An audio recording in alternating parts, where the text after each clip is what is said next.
Before we descend into the darkness, I want to ask a favour. If you enjoy this story, please use your hype points on this video. It helps the channel more than you possibly know. If you're listening on Spotify, leaving a review makes a massive difference. And if you'd like, comment what time it is and where in the world you're listening from. We absolutely love seeing where everyone is tuning in. And of course, if you enjoy the content, consider subscribing. Now let's begin. The afternoon arrived heavy and bright, the kind of summer heat that made every surface feel deliberate. Metal too hot to touch, pavement shimmering, the air itself a presence you had to push through. Hartford in July carried the weight of a world at war, even in moments meant for forgetting. Families walked toward the circus grounds with that particular shuffle of people who had dressed up for something, who had saved coins and coordinated schedules, and promised children that yes, today would be different, today would be light. The big top rose against the sky like a promise made solid. Canvas stretched across wooden poles in a geometry that suggested permanence, even though everything about it was temporary. From a distance it looked simple, just fabric and rope and stakes driven into earth, but up close it was a small city, a world with its own rules. The entrance drew people in steadily, a flow that felt natural, unforced. Tickets changed hands, vendors called out, the smell of popcorn and animals and sawdust mixed into something that belonged only to this kind of place, this kind of afternoon. Inside, the tent created its own weather. Sunlight filtered through canvas in a way that softened edges, made colours glow differently. The seats rose in tiers around a central ring, wooden planks laid across metal scaffolding, simple construction that had held crowds 1,000 times before. People found their spots with the small negotiations families make, children wanting to sit closer, parents calculating sightlines and bathroom access, and how long small legs could stay still. Everyone settled in with that particular relief of having arrived, of being in the right place at the right time, of having successfully carved out a few hours where ordinary life would wait. The tent held them all in a shared focus. Whatever people had been thinking about on the walk over, work shifts, grocery lists, news from overseas, bills waiting at home, all of it faded into the background. The circus was its own complete world, and stepping into it meant accepting a different set of rules. Here, gravity could be defied. Here, danger was controlled and beautiful. Here, the next hour belonged entirely to wonder, and nothing outside these canvas walls could interrupt. The performers were already moving through their warm-ups, bodies stretching and testing equipment with the calm efficiency of people who had done this same routine in 100 different towns. The band tuned instruments in that discordant pre-show chaos that somehow promised order would emerge. Staff moved along the edges, checking ropes, adjusting lights, making small corrections to a system that had been refined through repetition. Everything felt stable. Everything felt managed. The crowd relaxed into their seats, with the confidence of people who believed someone had already thought through the risks. Children pointed at things their parents couldn't yet see. Adults craned necks to get a better view of the rigging above, the complex web of ropes and pulleys that would soon lift human bodies into graceful motion. Strangers sat shoulder to shoulder without tension because the shared experience made them temporary neighbours. A circus crowd became a single organism, everyone breathing together, waiting for the same moment to begin. The tent itself was a marvel of temporary engineering. Thousands of square feet of treated canvas held up by centre poles that reached toward the peaked roof like the masts of a ship. The material had been waterproofed, reinforced, patched where needed, used season after season, because canvas was expensive and circuses moved constantly, and you didn't replace what still held. The treatment that kept rain from soaking through was a mix of paraffin and gasoline, a combination that created a waxy barrier against the weather. It worked perfectly for what it was designed to do. Water rolled off instead of seeping in. The tent stayed dry inside even, when storms passed overhead. Nobody thought about what else that treatment might do, because thinking about disasters isn't part of attending a circus. The mind doesn't naturally jump to worst-case scenarios when children are laughing and music is starting and the whole point is escape.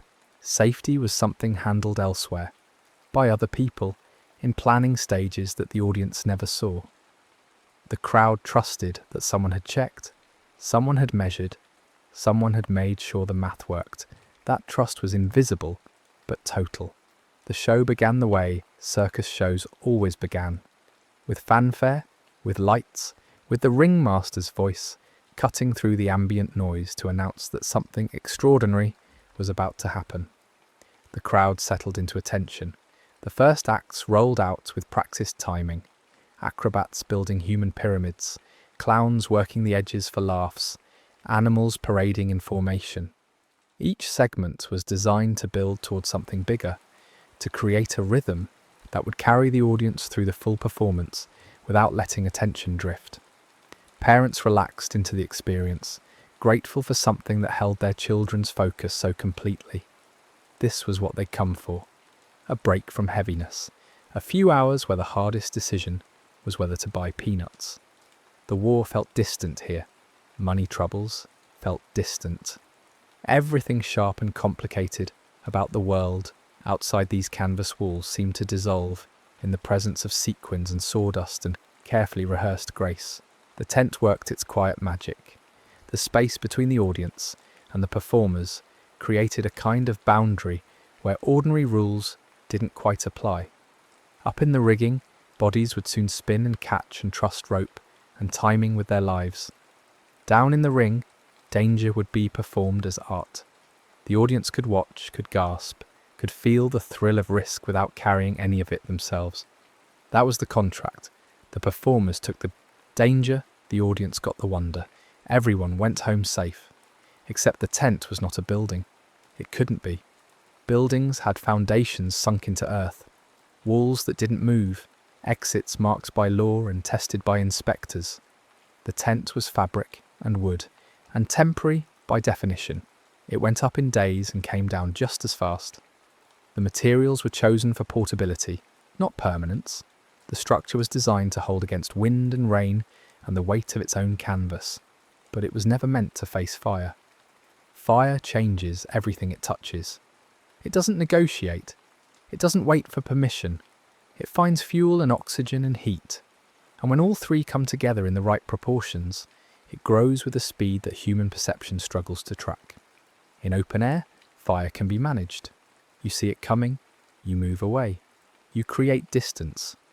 Inside an enclosed space, fire becomes something different. It eats the air you breathe.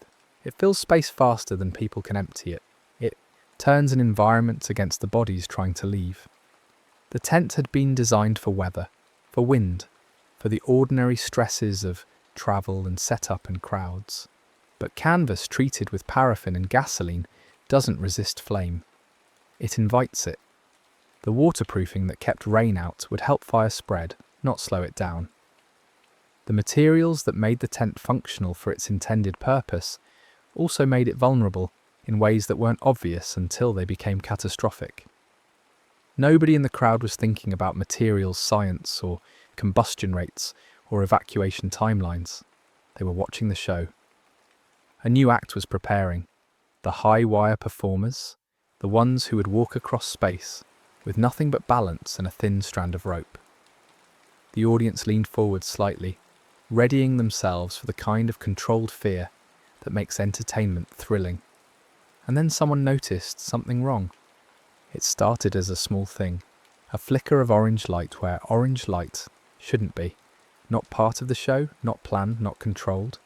Just a small flame, barely visible at first, climbing up the sidewall of the tent near one of the exits. The kind of fire that could be stopped with a bucket of water if someone reached it quickly enough. The kind of problem that seemed manageable if you caught it early. But the people who saw it first weren't the people with buckets. They were audience members seated and uncertain, doing that quick mental calculation every person does when they notice something odd. Is this serious? Should I say something? Am I overreacting? The flame was small. Maybe it was part of the act. Maybe someone else had already noticed. Maybe it would go out on its own. Seconds passed while minds processed information and decided whether to act. Those seconds mattered. The fire didn't wait for consensus. It found the treated canvas and recognized fuel. It began to climb, spreading upward along the sidewall with gathering speed, still small, but no longer something that could be ignored. Someone shouted, not a scream, not yet, just a sharp call of attention, the kind of sound that makes heads turn. Fire! The word moved through the nearest section of crowd, like a stone dropped in water, rippling outward. People stood to see better, craning necks, blocking the view of those behind them. The performers in the ring kept going because they couldn't see what the audience was seeing, because the show had its own momentum, and breaking rhythm required a reason. Staff members near the wall saw the flame now and moved toward it, pulling fire extinguishers from their stations, moving with purpose but not quite panic. This was manageable. This was a small problem that could be contained. They aimed the extinguishers at the base of the flame, spraying foam that should have smothered it, that should have stopped the chemical reaction and starved the fire of oxygen. But the fire was already moving faster than hands could track it. The canvas was treating the flame like a highway, giving it a clear path upward. The extinguishers slowed it, dampened sections of it, but they couldn't reach high enough, and the fire was climbing toward the peak of the tent, where the canvas gathered and curved, where more surface area meant more fuel. The audience was starting to understand that this wasn't part of the show. The performers stopped mid-routine, looking around for direction. The band's music faltered, instruments trailing off into confused silence. The collective focus that had unified the crowd began to fracture. Some people stayed seated, still waiting for someone official to tell them what to do. Others stood and started moving toward exits, not running yet, just repositioning, creating options. The fire reached the top of the sidewall and caught the main canopy. The tent's peak became a source of orange light, the flame spreading outward from the center pole in expanding circles. The canvas that had filtered sunlight so beautifully now glowed with heat. Smoke began to gather at the highest point, black and thick, pooling against the canvas before starting to descend. Time compressed. The middle space between small problem and immediate danger collapsed faster than human instinct wanted to accept. The fire was no longer something that could be put out with extinguishers. It was consuming the tent from above, racing across the treated canvas in waves. And the smoke was descending, like a curtain being lowered, cutting visibility, making breath harder. The crowd shifted from uncertainty to movement. Not organised evacuation yet, just the beginning of it. People standing and gathering children and looking for the exits they'd barely noticed on the way in. The tent had openings, but openings aren't the same as clear paths. The seats were packed tight, rows of people wedged together with narrow aisles between them. Getting out meant coordinating movement with strangers, waiting for the person ahead to move, trusting that the flow would continue. Staff members were shouting now, trying to direct people toward exits, but their voices competed with the growing noise of the crowd. Parents calling children's names, people asking each other which way to go, the crackling sound of fire eating through canvas overhead. Instructions became hard to hear, hard to follow, hard to trust when the instinct was just to move, to get away from the heat and smoke as fast as possible. The fire spread across the ceiling in patterns that looked almost deliberate, following the lines where canvas panels were sewn together, finding the seams and racing along them. Pieces of burning canvas began to fall, dropping into the crowd like toxic rain. Small fragments at first, glowing embers that people batted away or stamped out.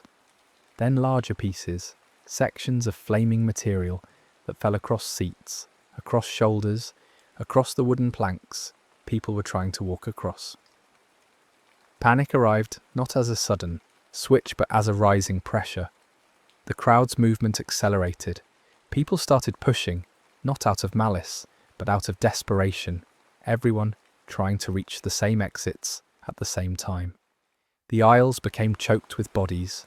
Children were lifted onto shoulders to keep them from being crushed. Strangers grabbed strangers to pull them along or to keep from falling. The smoke was descending faster now, filling the upper sections of the tent and working its way down. Breathing became work. Eyes stung. Visibility dropped. The fire overhead cast everything in shifting orange light that made distances hard to judge, made obstacles appear suddenly. People stumbled over seats, over each other, over belongings dropped in the rush. The exits that had seemed adequate when people were entering calmly now revealed themselves as bottlenecks. The openings were narrow, designed for controlled flow, not mass exodus. The crowd compressed at each exit point, bodies pressing together so tightly that movement slowed to a crawl.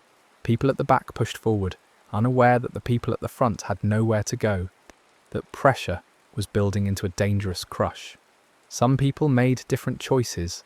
Instead of heading toward the main exits, they moved toward the sidewalls, looking for any opening, any gap in the canvas. Some found places where stakes had been pulled loose by the fire's heat, where canvas was lifting away from the ground, creating small gaps they could crawl under. Others used pocket knives or keys to cut through the fabric, creating their own exits, crawling through, and pulling family members after them. These improvised escapes saved lives, but they also scattered the crowd's energy. There was no single direction of flow anymore, no organised evacuation. The tent was emptying in dozens of different ways simultaneously, through official exits, through torn canvas, through gaps where the structure was starting to fail. Some people found clear paths and got out, quickly. Others became trapped in confused pockets where smoke made directions invisible and the press of bodies made movement impossible. The fire had consumed most of the ceiling now. The centre poles were still standing, but the canvas was mostly gone, burned away, or fallen in burning sheets. The tent was transforming from an enclosed space into an open-air disaster. Scaffolding and poles rising from chaos like the skeleton of something that had died standing up.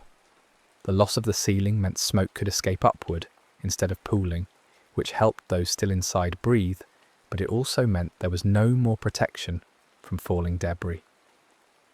Metal fixtures that had been attached to the canvas, lights, rigging hardware, pieces of the frame, began to drop as their supports burned away.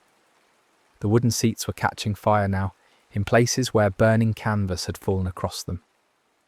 The sawdust floor, meant to be soft and clean, was becoming a field of scattered flame, hotspots, where embers had landed and found something to feed on. Outside the tent, the first people who had escaped were trying to help others, reaching back into the chaos to pull people through, shouting directions that may or may not have been heard over the noise. Some ran for help, sprinting toward nearby buildings to call emergency services or find anything that could fight the fire. Others stood frozen in shock, staring at the tent as it transformed from entertainment venue to catastrophe, their minds struggling to integrate what they were seeing with what they had expected this afternoon to be. First responders began arriving, police and firefighters converging on the circus grounds, with sirens that added another layer to the auditory chaos. They found a scene that was still unfolding, still changing, not yet a static disaster they could assess and manage. People were still emerging from the tent, some walking under their own power, some being carried, some crawling. The fire was still burning, consuming what remained of the structure with heat intense enough to feel from hundreds of feet away.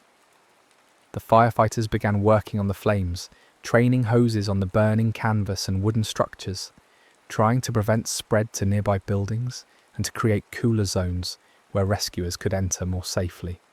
But the tent was mostly gone already, reduced to framework and scattered burning pieces. The real work was finding people, those who were trapped, those who were injured, those who were unconscious from smoke or trauma. Police started trying to organise the crowd outside, creating space for emergency vehicles, establishing perimeters, beginning the painful work of accounting for who had escaped and who might still be inside. It was impossible work in those first minutes. The crowd was scattered, panicked, still moving. Families were separated. Children were crying for parents they couldn't find. Adults were running along the perimeter of the disaster zone, calling names, looking for familiar faces. Inside what remained of the tent, the rescuers moved carefully through smoke and debris. The scaffolding was unstable now. Supports weakened by fire, metal twisted by heat.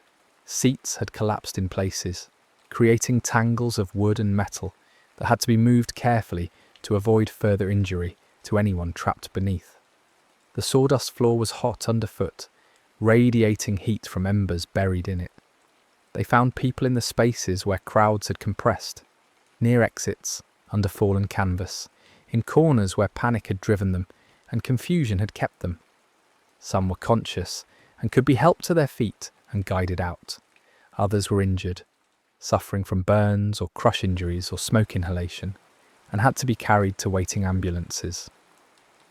Some were beyond help, bodies still and silent, in positions that spoke of desperate final movements.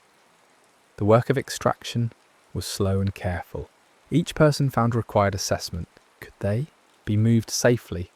What injuries were visible? Were they breathing? Were they conscious? The rescuers worked with controlled urgency, knowing that speed mattered, but that hasty movement could cause more harm. They called out constantly, listening for responses, for any sound that might indicate someone still alive in the debris.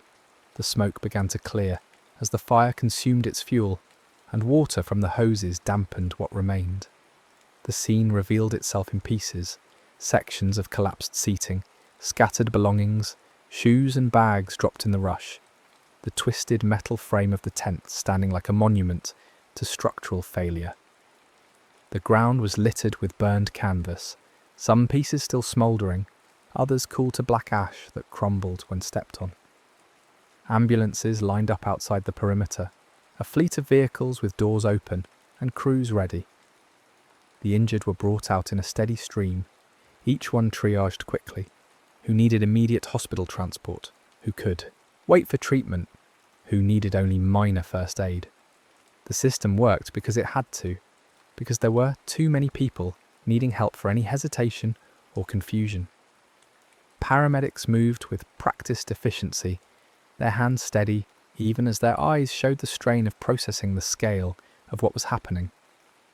The hospitals in Hartford began receiving victims before they were fully prepared, trauma patients arriving faster than beds could be readied. Burn units activated emergency protocols. Surgical teams were called in. Waiting rooms filled with family members desperate for information, for any word about loved ones who had been separated in the chaos. The hospitals became secondary disaster sites, organised chaos where life and death decisions were made in rapid succession. Back at the circus grounds, the fire was finally under control.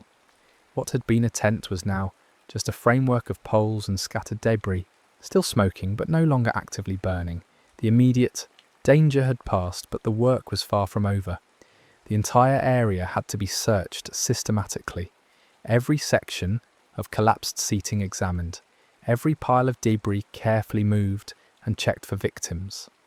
The police began the grim work of documentation. Cameras recorded the scene from multiple angles. Investigators marked locations where bodies had been found, where injuries had occurred, where the fire's spread could be traced by burn patterns on canvas and wood. Every detail mattered because at some point there would be questions. How did this start? Why did it spread so fast? Could it have been prevented? Who was responsible? The crowd outside had thinned as people either found their families and left, or were transported to hospitals. What remained was a harder group, those still searching, still calling names, still hoping that the person they were looking for was simply in a different hospital or had gone home confused and would call soon. The police tried to organise the searching, creating lists of missing persons, checking them against lists of those found, trying to give people concrete information instead of terrible uncertainty. But the lists didn't match cleanly. Some people who had escaped didn't realise they should check in with authorities. Children had been separated from parents and taken to hospitals under care of strangers. Adults had been transported unconscious and couldn't provide names. The work of accounting for everyone would take hours, would stretch into the night, would involve phone calls and radio communications, and desperate coordination between hospitals and the disaster site. As the afternoon turned toward evening, the nature of the crisis shifted. The immediate rescue work was complete. Everyone who could be found had been found. The site was secured, no longer dangerous, transformed from active disaster into crime scene and investigation site. The families still searching had to accept that the people they were looking for were either in hospitals they hadn't checked yet, or among the victims who hadn't survived. The city of Hartford was processing what had happened in real time. News spreading through phone calls and radio reports. Neighbours telling neighbours, the word moving outward in concentric circles from the circus grounds. People who had been planning to attend later shows called friends and family to confirm they were safe. Those who had stayed home felt the strange guilt of relief mixed with horror. The whole city was connected to this now, whether they had been there or not. The night brought a strange quiet to the circus grounds. The rescuers had left. The investigators had taken their initial documentation and would return in daylight for more thorough examination. What remained was a burned skeleton of a structure surrounded by debris, the smell of smoke still heavy in the air, the ground littered with evidence of thousands of people who had fled in panic hours earlier. In living rooms across Hartford, families sat in numb silence or talked in low voices, trying to process the gap between the afternoon they had planned and the one that had actually happened. Children who had escaped kept replaying the moments of terror, their minds trying to make sense of chaos, trying to fit it into a narrative that had logic and order.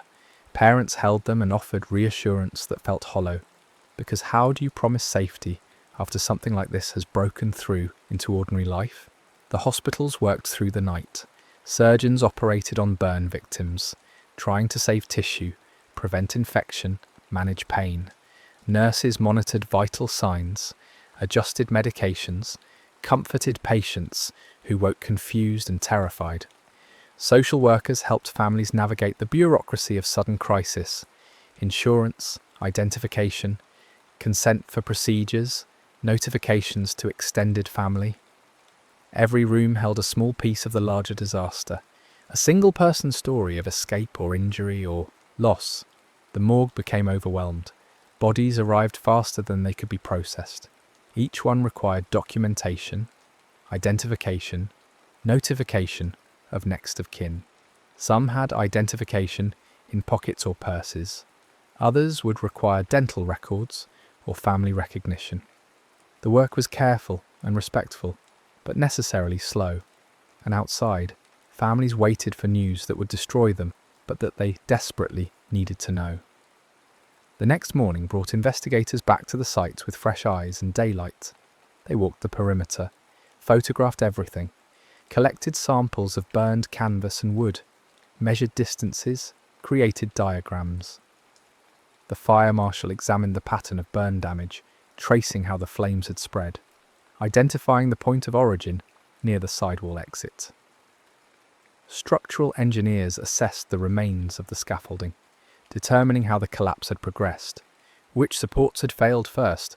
The questions everyone was asking started to get technical. Answers: how fast did the fire spread? Fast enough that people standing and moving toward exits only had minutes before the tent became impassable. What made it spread so fast? The waterproofing treatment on the canvas, paraffin and gasoline, turned the entire tent into a wick waiting for a flame. Were the exits adequate? On paper, for normal evacuation, yes. For mass panic evacuation during a fire, absolutely not.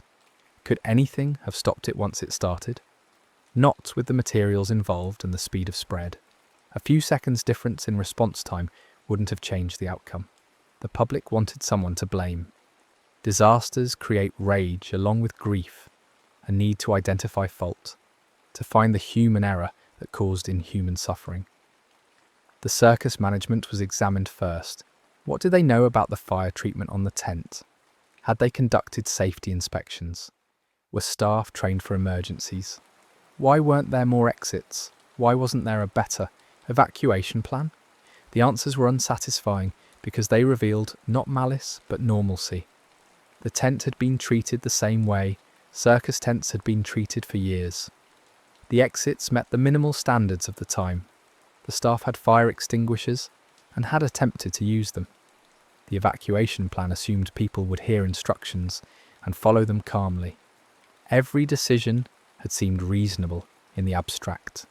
In the planning stages, before fire turned theory into catastrophic practice, the fire itself remained something of a mystery in its origins.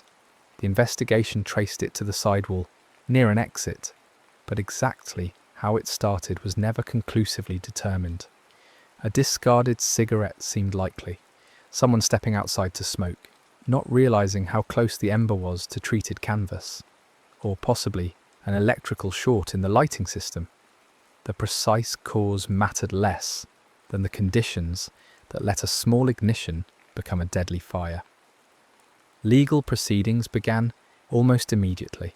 Families of victims filed lawsuits against the circus, against the property owner, against anyone who might bear responsibility. The circus management faced criminal charges, involuntary manslaughter, operating with inadequate safety measures. The trials would stretch on for years, producing verdicts that felt both necessary and inadequate. Some officials were convicted and served time. Fines were paid, insurance settlements were reached, but no legal outcome could match the scale of the loss. The city had to carry this now, had to integrate the disaster into its collective memory and figure out how to move forward. Memorial services brought thousands together to grieve publicly, to share the weight of loss, to try to find meaning, or at least solidarity, in the face of something meaningless and terrible. Religious leaders offered what comfort they could, knowing that nothing they said would actually explain why this had happened or make it hurt less. The children who survived carried it differently. Many developed fears of fire, of crowds, of enclosed spaces. Some stopped being able to attend any kind of public gathering without panic rising. Others became hypervigilant, always locating exits, always watching for danger, never fully relaxing into the moment. The trauma imprinted itself in ways that would affect their relationships, their careers, their parenting styles decades later. Adults processed it through practical action where they could. Some threw themselves into advocacy, pushing for new safety regulations, testifying before committees, writing letters to legislators. The need to prevent this from happening again became a way to channel grief into purpose, to feel like the deaths meant something if they led to changes that would save future lives. And changes did come. The Hartford Circus fire became a case study in what happens when safety is treated as optional until disaster proves it's essential. Building codes were rewritten to address temporary structures more seriously. Tent materials were regulated, flame-resistant treatments became mandatory, and the old paraffin gasoline waterproofing was banned. Exit requirements were strengthened, with clear rules about how many exits were needed based on capacity, how wide they had to be, how they had to be marked and kept clear. Crowd management became a field of serious study. How do people behave in emergencies? What makes evacuation efficient versus chaotic? How do you design spaces that can empty quickly under panic conditions? The answers came from analysing disasters like Hartford, learning from the terrible clarity of hindsight, and writing those lessons into law before the next crowd gathered in the next temporary structure. Fire safety evolved beyond just preventing ignition. The focus shifted to slowing spread, creating time for evacuation, ensuring that even if fire started, people had clear paths to safety. Sprinkler requirements expanded. Emergency. Lighting became standard. Exit signs had to be illuminated and visible even in smoke. Every addition to the code was written in response to someone's death. Some disaster that revealed a gap between what was required and what was necessary. The circus industry changed too. The big tops continued for decades, but they were different, smaller, made of treated canvas that resisted flame, with exits everywhere, with fire suppression systems and emergency plans that were practiced and refined. Some circuses abandoned tents altogether, moving to permanent structures or smaller venues where risk could be better controlled. The era of the massive temporary circus gradually faded, killed partly by television and changing entertainment tastes, but also by the simple fact that gathering thousands of people under treated canvas had been revealed as a gamble that could go catastrophically wrong. Hartford itself carried the memory visibly for years. The site where the circus had stood became contested ground. Some wanted a memorial there, others wanted it redeveloped. Everyone had opinions about whether it should be marked or allowed to return to ordinary use. Eventually it became a residential area, houses built over ground where people had died, the disaster fading into history that residents learned about later, if at all. But the people who were there never forgot. Survivors groups formed and maintained contact across decades. They marked anniversaries, attended memorials, shared stories that only they fully understood. The experience bonded them in ways that were both comforting and isolating. They had a community of people who knew exactly what they'd been through, but that same community was defined by shared trauma that set them apart from everyone else. Some survivors became public speakers, sharing their experiences with firefighters, safety officials, anyone who would listen. They described the smoke, the heat, the crush of bodies, the terrible choices people had to make in seconds. They weren't looking for pity. They were trying to make the disaster useful, to turn their memories into education so that future crowds might have better outcomes. The story entered public consciousness as a cautionary tale, taught in fire safety classes and cited in building code debates. The Hartford Circus fire joined a grim catalogue of disasters that had forced safety improvements: the Triangle Shirtwaist Factory, the Coconut Grove nightclub, the Iroquois Theatre. Each one represented lives lost to preventable failures. Each one led to regulations written in retrospect when they should have been written in foresight. Decades later, when other crowd disasters happened, stadium crushes, nightclub fires, festival stampedes, investigators would reference Hartford. The same patterns appeared over and over: inadequate exits, panic behaviour, materials that spread fire instead of resisting it, insufficient planning for worst-case scenarios.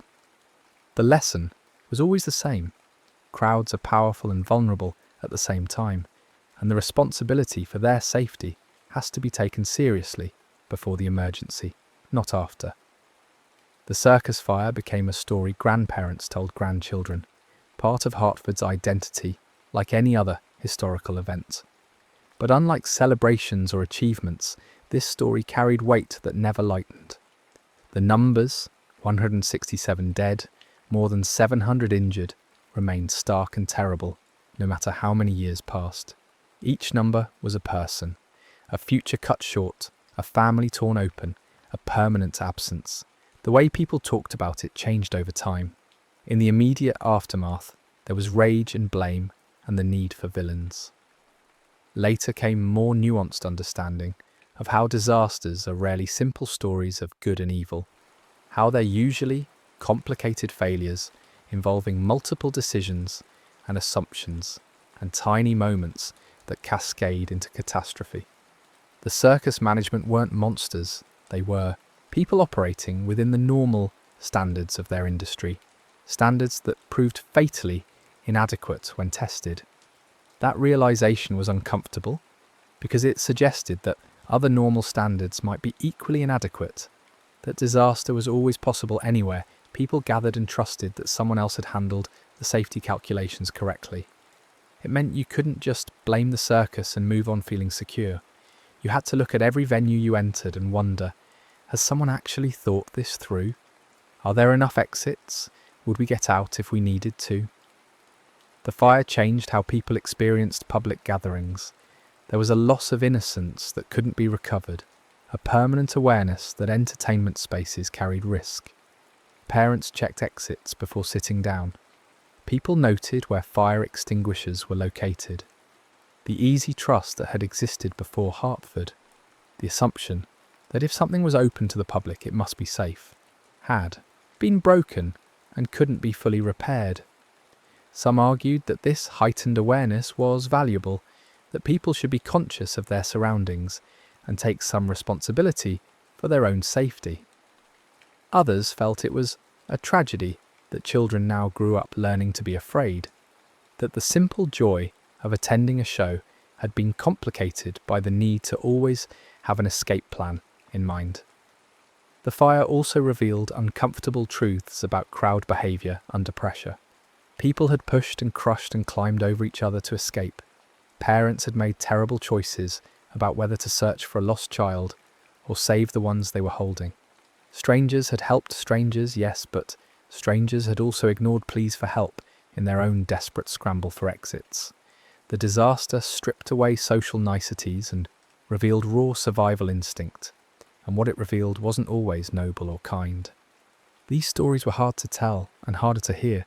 The survivors who remembered, abandoning someone they might have helped, or prioritising their own escape over checking if others needed assistance, carried guilt that therapy and time couldn't fully dissolve. The parents who had made impossible choices lived with second-guessing that never ended. The fire had put people in situations where there were no good options, only terrible ones and slightly less terrible ones, and living with those decisions afterward was its own kind of ongoing disaster. The physical scars healed at different rates. Some burn victims recovered fully, others lived with permanent disfigurement, skin grafts and contractures, and nerve damage that meant constant pain or limited mobility. Medical technology in the 1940s could only do so much. Some injuries were managed rather than cured, leaving people to build lives around permanent limitations. The psychological scars were less visible, but no less real. Post-traumatic stress wasn't well understood at the time, didn't have a name yet, wasn't treated with the seriousness it deserved. Survivors were expected to move on, to be grateful they'd escaped, to focus on the future instead of dwelling on the past. But nightmares didn't follow that logic. Panic attacks didn't respond to positive thinking.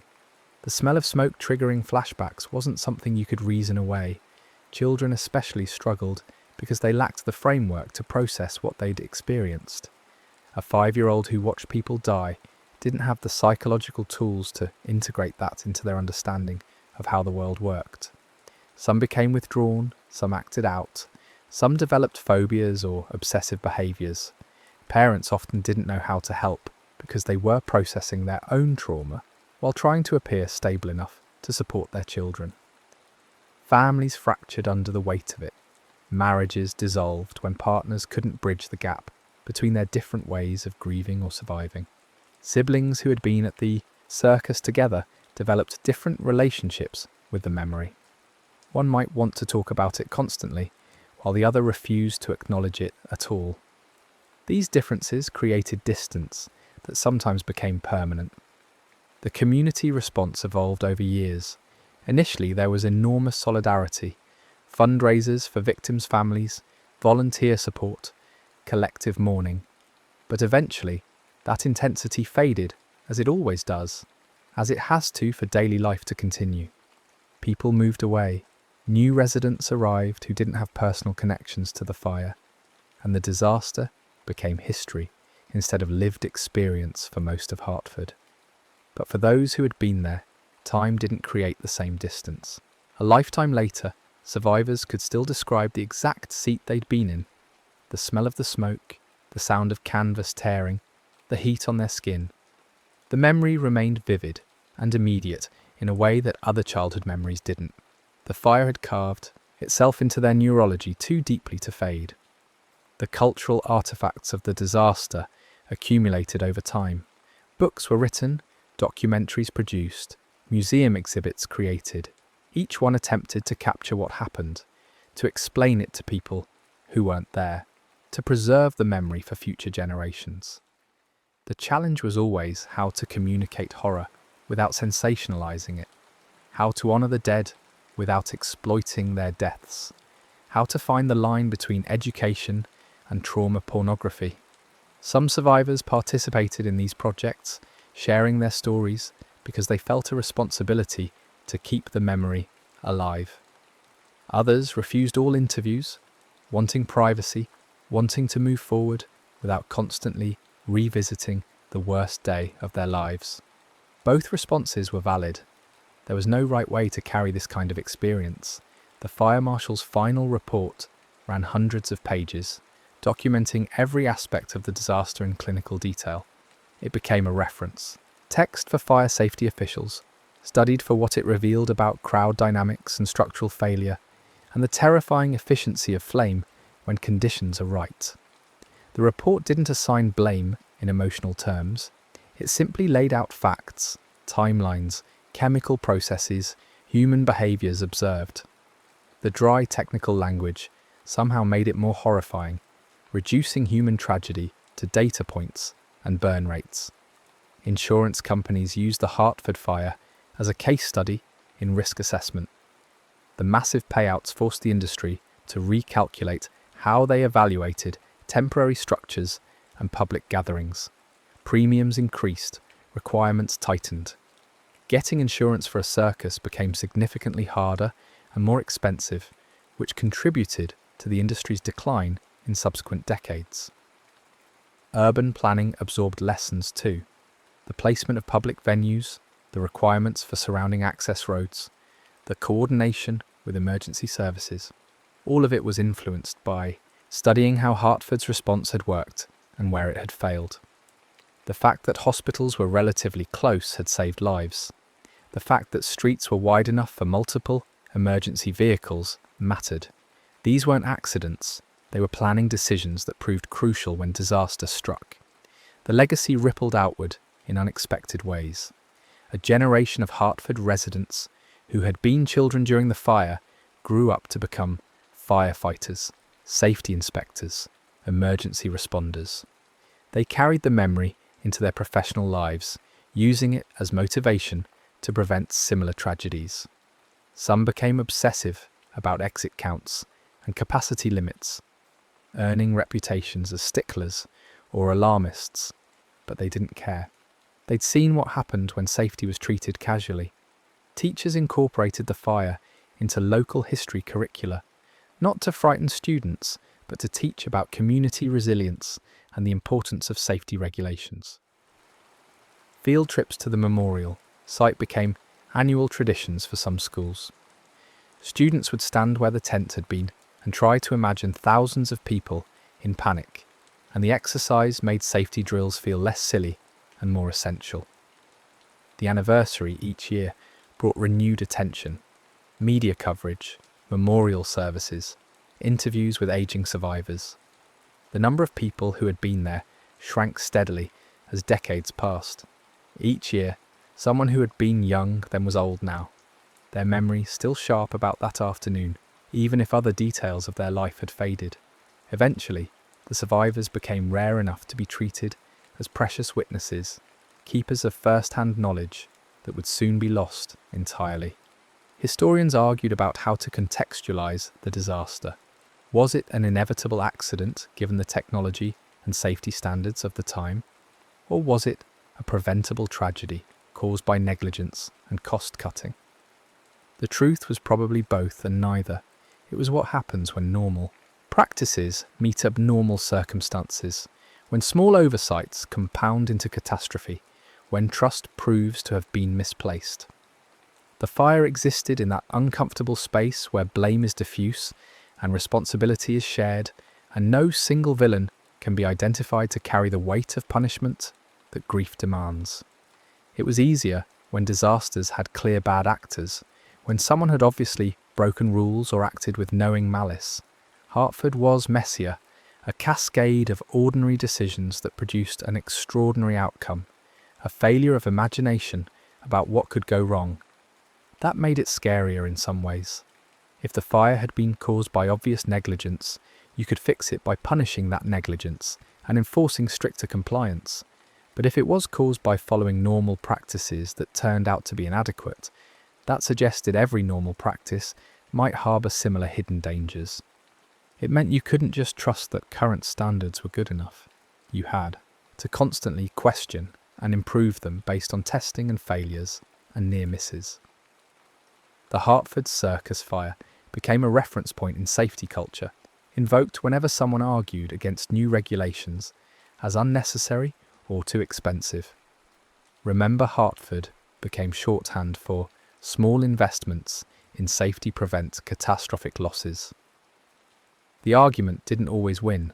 There were still fights over every new requirement, still resistance from industries that saw safety measures as burdensome. But Hartford gave advocates a concrete example to point to. The economic impact on Hartford itself was significant. The circus never returned. Other travelling shows became wary of the city, seeing it as a place where disaster had struck and lawsuits had followed. The circus grounds fell into disuse. Local businesses that had relied on the seasonal influx of circus crowds lost that revenue stream. The city's reputation suffered in ways that were hard to quantify, but real nonetheless. But there were also people who moved to Hartford because of the fire. Drawn by jobs in the expanded fire department, or new safety inspection positions, or the social services that grew in response to the disaster. The tragedy reshaped the city's economy and demographics in ways both obvious and subtle, creating ripple effects that persisted for generations. The survivors who chose to stay in Hartford had to navigate living in a place that carried constant reminders. Streets they walked down led past the former circus site. Neighbours had connections to victims. The memorial became a landmark they couldn't avoid seeing. Some found this comforting, living among people who understood, who didn't need explanations. Others found it suffocating and moved away, needing distance from the geography of trauma. The fire entered popular culture carefully, with appropriate gravity. It appeared in films and novels, usually, as background rather than subject, referenced in passing when characters discussed disaster or safety or loss. When creators did tackle it directly, they tended toward documentary realism rather than dramatic embellishment, understanding that the real story was horrifying enough without invention. Musicians wrote songs about it, usually in folk traditions where disasters are documented and mourned through verse. These songs preserve details that might otherwise be lost. The names of victims, the specific timeline, the small acts of heroism that happened in the chaos. The music made the history accessible in a different way than official reports, carrying emotional truth alongside factual information. Artists created memorials in various forms, paintings, sculptures, installations. Each one attempted to capture some aspect of the disaster. The chaos, the grief, the moment of ordinary afternoon before everything changed, the slow work of recovery afterward. The art didn't offer answers or comfort exactly, but it provided a space for contemplation, a way to sit with the weight of what had happened without words. The psychological research that grew from Hartford contributed to understanding how trauma affects communities, not just individuals. The collective experience of surviving or losing someone in a public disaster created different dynamics than private tragedies. The shared nature of it meant people couldn't isolate in their grief. They saw others carrying the same weight, which could be either comforting or compounding, depending on the person and the moment. Researchers studied how children who survived processed the experience differently, depending on their age at the time. 5-year-olds had fragmented memories dominated by sensory details. 10-year-olds could recall more narrative, but still struggled with the emotional processing. Teenagers had more complete memories, but also more complex psychological responses, sometimes developing survivors' guilt or questioning why they had escaped when others hadn't. The medical community learned from the burn treatments, the trauma responses, the long-term care needs. Hartford pushed forward understanding of how to treat mass casualties, how to triage effectively, how to support recovery over years rather than days. The patients became involuntary contributors to medical knowledge that would help future disaster victims, which was small comfort, but perhaps better than their suffering, meaning nothing. The fire raised questions about public safety that extended beyond circuses and tents. How many people should be allowed to gather in any enclosed space? What materials should be banned from use in public venues? How often should inspections happen? Who should be responsible for enforcement? These weren't theoretical questions. They had life and death implications, and Hartford provided the grim evidence for why they mattered. Policymakers grappled with balancing safety against economic concerns. Stricter regulations meant higher costs for venues and events, which could price out smaller operators or limit entertainment options for the public. But weak regulations meant accepting preventable deaths as the price of convenience. Hartford tilted that balance firmly towards safety, making it harder to argue that economic concerns should outweigh protection of human life. The legal precedents set by Hartford lawsuits influenced how liability worked for decades afterward. The question of who bore responsibility when a crowd was endangered. Venue owners, event operators, safety inspectors, government regulators got clarified through years of litigation. The answers weren't always satisfying, but they created a framework that made future cases more straightforward. The fire demonstrated how quickly a normal situation could become a mass casualty event, which changed emergency planning across the country. Fire departments drilled for scenarios involving hundreds of victims. Hospitals created surge capacity plans. Mutual aid agreements were established between neighbouring jurisdictions. Hartford showed that local resources could be overwhelmed in minutes, and that preparation for the worst case wasn't paranoia, but prudence. The religious community in Hartford wrestled with the theological implications. How to explain senseless tragedy, how to offer faith-based comfort without minimizing grief, how to help people maintain belief in a just or caring universe when faced with evidence of random catastrophic loss. Different traditions offered different frameworks, but all of them struggled with the basic unfairness of children dying at a circus. Some survivors lost their faith entirely, unable to reconcile the fire with any concept of divine protection or plan. Others deepened their faith, finding in it the only framework that could hold their grief without collapsing. Still others developed more complex relationships with religion, maintaining practice and community, while abandoning certainty about the big questions. The fire tested belief, systems, and reshaped them, sometimes breaking them, sometimes forging them stronger. The children who lost parents in the fire faced particular challenges growing up. Some were raised by relatives, some by family friends, some entered foster care, or were adopted. Each path carried its own complications.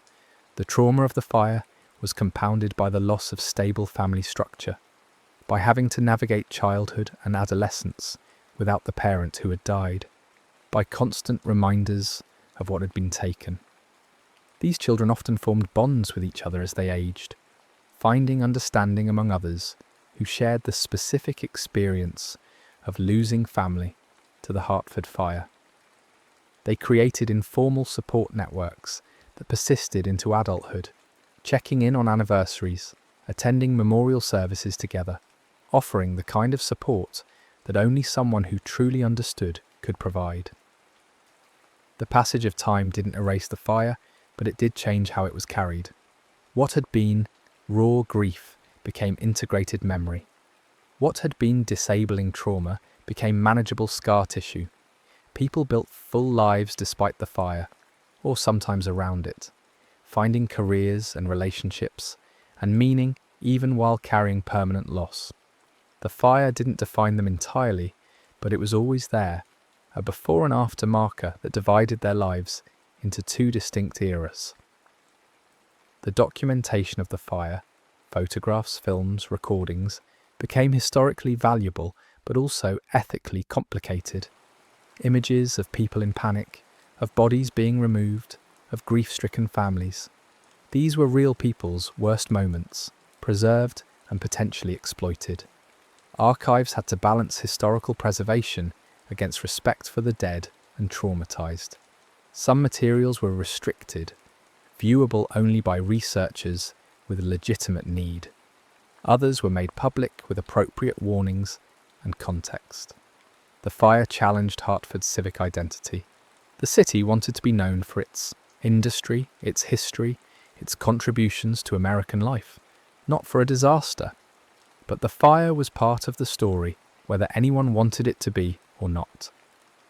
Eventually, Hartford found ways to acknowledge the tragedy, while also celebrating resilience, recovery, and the positive changes that came from learning such painful lessons. The memorial evolved over decades from temporary markers to permanent installations, to eventually a place of quiet reflection designed by artists and architects who understood that memorializing tragedy required subtlety and space for individual contemplation.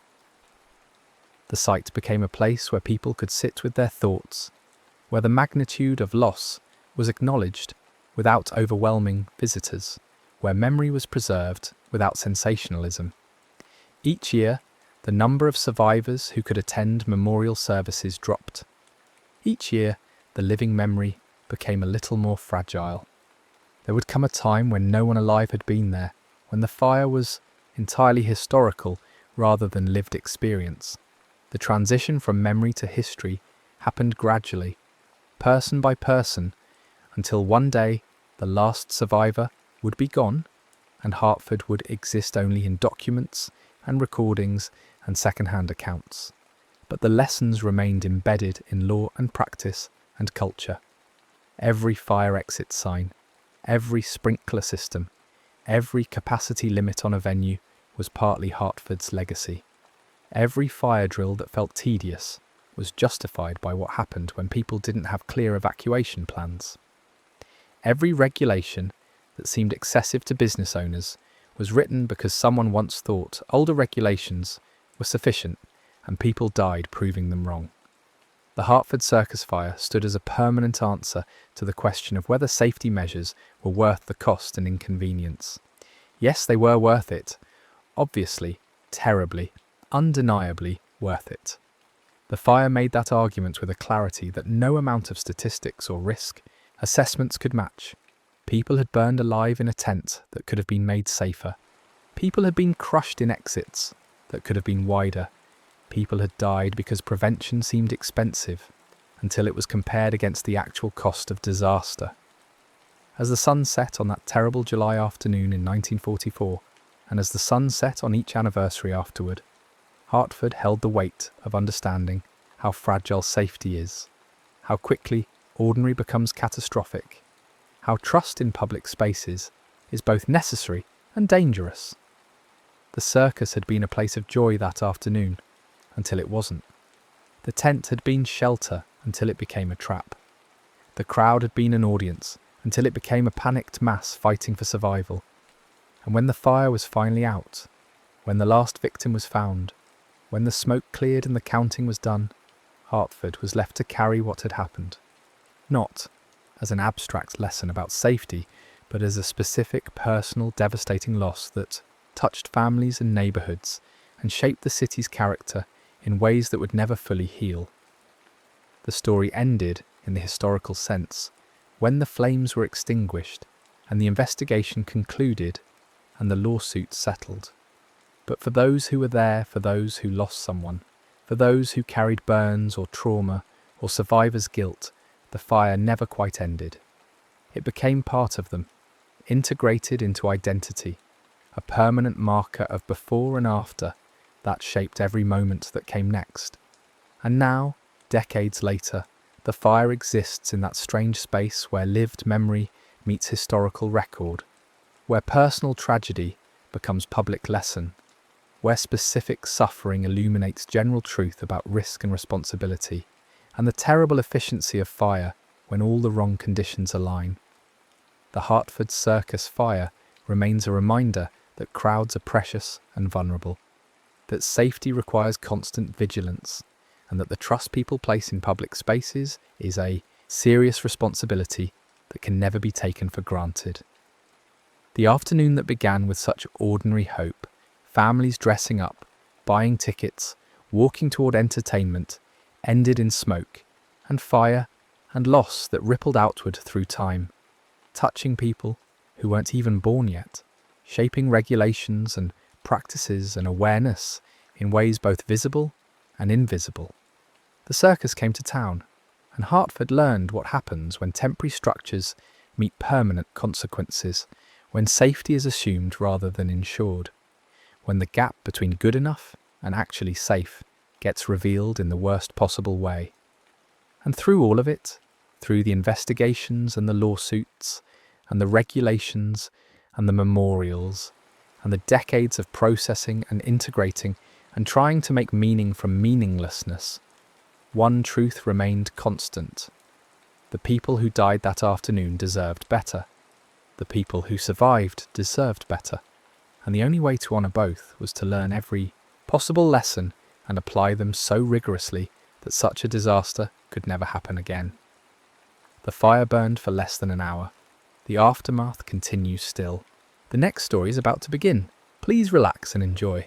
The rain had been falling for days. The kind of Welsh rain that doesn't announce itself with drama, but settles in like a tenant who's signed a long lease. It drummed softly on slate roofs, darkened the stone walls of terraced houses, turned the roads into mirrors that reflected the grey sky back at itself. In Aberfan, this was October behaving exactly as October should, and there was comfort in that predictability, the way the seasons kept their appointments, the way morning arrived whether you were ready for it or not. By 8:30 on Friday, the 21st of October, 1966, the village was moving through its routines with the practiced efficiency of a place where people knew their roles. Mothers were buttoning coats, checking satchels, reminding children about dinner money. Fathers were already underground, or heading that way, their boots leaving prints on wet pavements that the rain erased within minutes. The valley was awake but not yet loud, operating in that early morning register where kettle whistles and closing doors carried further than they should, where you could hear your neighbour's radio if the wind was right. The children walked to school in clusters, some hurrying, some dawdling, all of them wearing the particular expression children wear when they're performing the act of going to school, rather than thinking about what happens once they arrive. The girls had their hair tied back against the weather. The boys carried their bags slung over one shoulder, already working on the posture they'd perfect by adolescence. They moved through streets they could navigate blindfolded, past houses where they knew which families had dogs, which gardens grew the best apples for scrumping, which windows would have a face watching for them. Pantglass Junior School sat near the base of the valley, a solid building that had educated generations of Aberfan children, turned them from 6-year-olds who couldn't yet tie their laces into 11-year-olds who thought they knew everything. The building had high windows that let in the grey light, radiators that clanked and hissed, floors that smelled of polish and chalk dust. It was a Friday, which meant the weekend was visible on the horizon, which meant the children's attention would be even harder to capture than usual, which meant the teachers would need to deploy their full arsenal of patience and minor threats. The morning assembly would have already happened, or was about to happen, that daily gathering where young voices sang hymns that most of them didn't think about, where notices were read and birthdays acknowledged, where the headmaster's voice carried the weight of gentle authority. The classrooms were filling up, desks being claimed, pencil cases being opened, with the slow deliberation of people who aren't quite ready to begin work. Some children stared out windows at the rain, some whispered to friends, some were already bent over books, the ones who found a particular comfort in being the first to finish, the first to know. Outside, the valley continued its morning. The Taff Valley had been shaped by industry for more than a century, its contours dictated by what could be pulled from the earth and what had to be done with what was left behind. The Merthyr Vale Colliery was the heart of local employment, the reason most families were here at all, the economic engine that kept the village alive, even as it slowly altered the landscape around it. Mining wasn't romantic work, it was hard, dark, dangerous labour that marked men's lungs and backs and hands, but it was work. And in a place like Aberfan, work was the foundation everything else was built on. Above the village, visible from almost anywhere you stood, were the spoil tips, 7 of them arranged along the mountain slope like dark punctuation marks, each one representing decades of waste material brought up from underground and dumped where it wouldn't interfere with the business of extraction.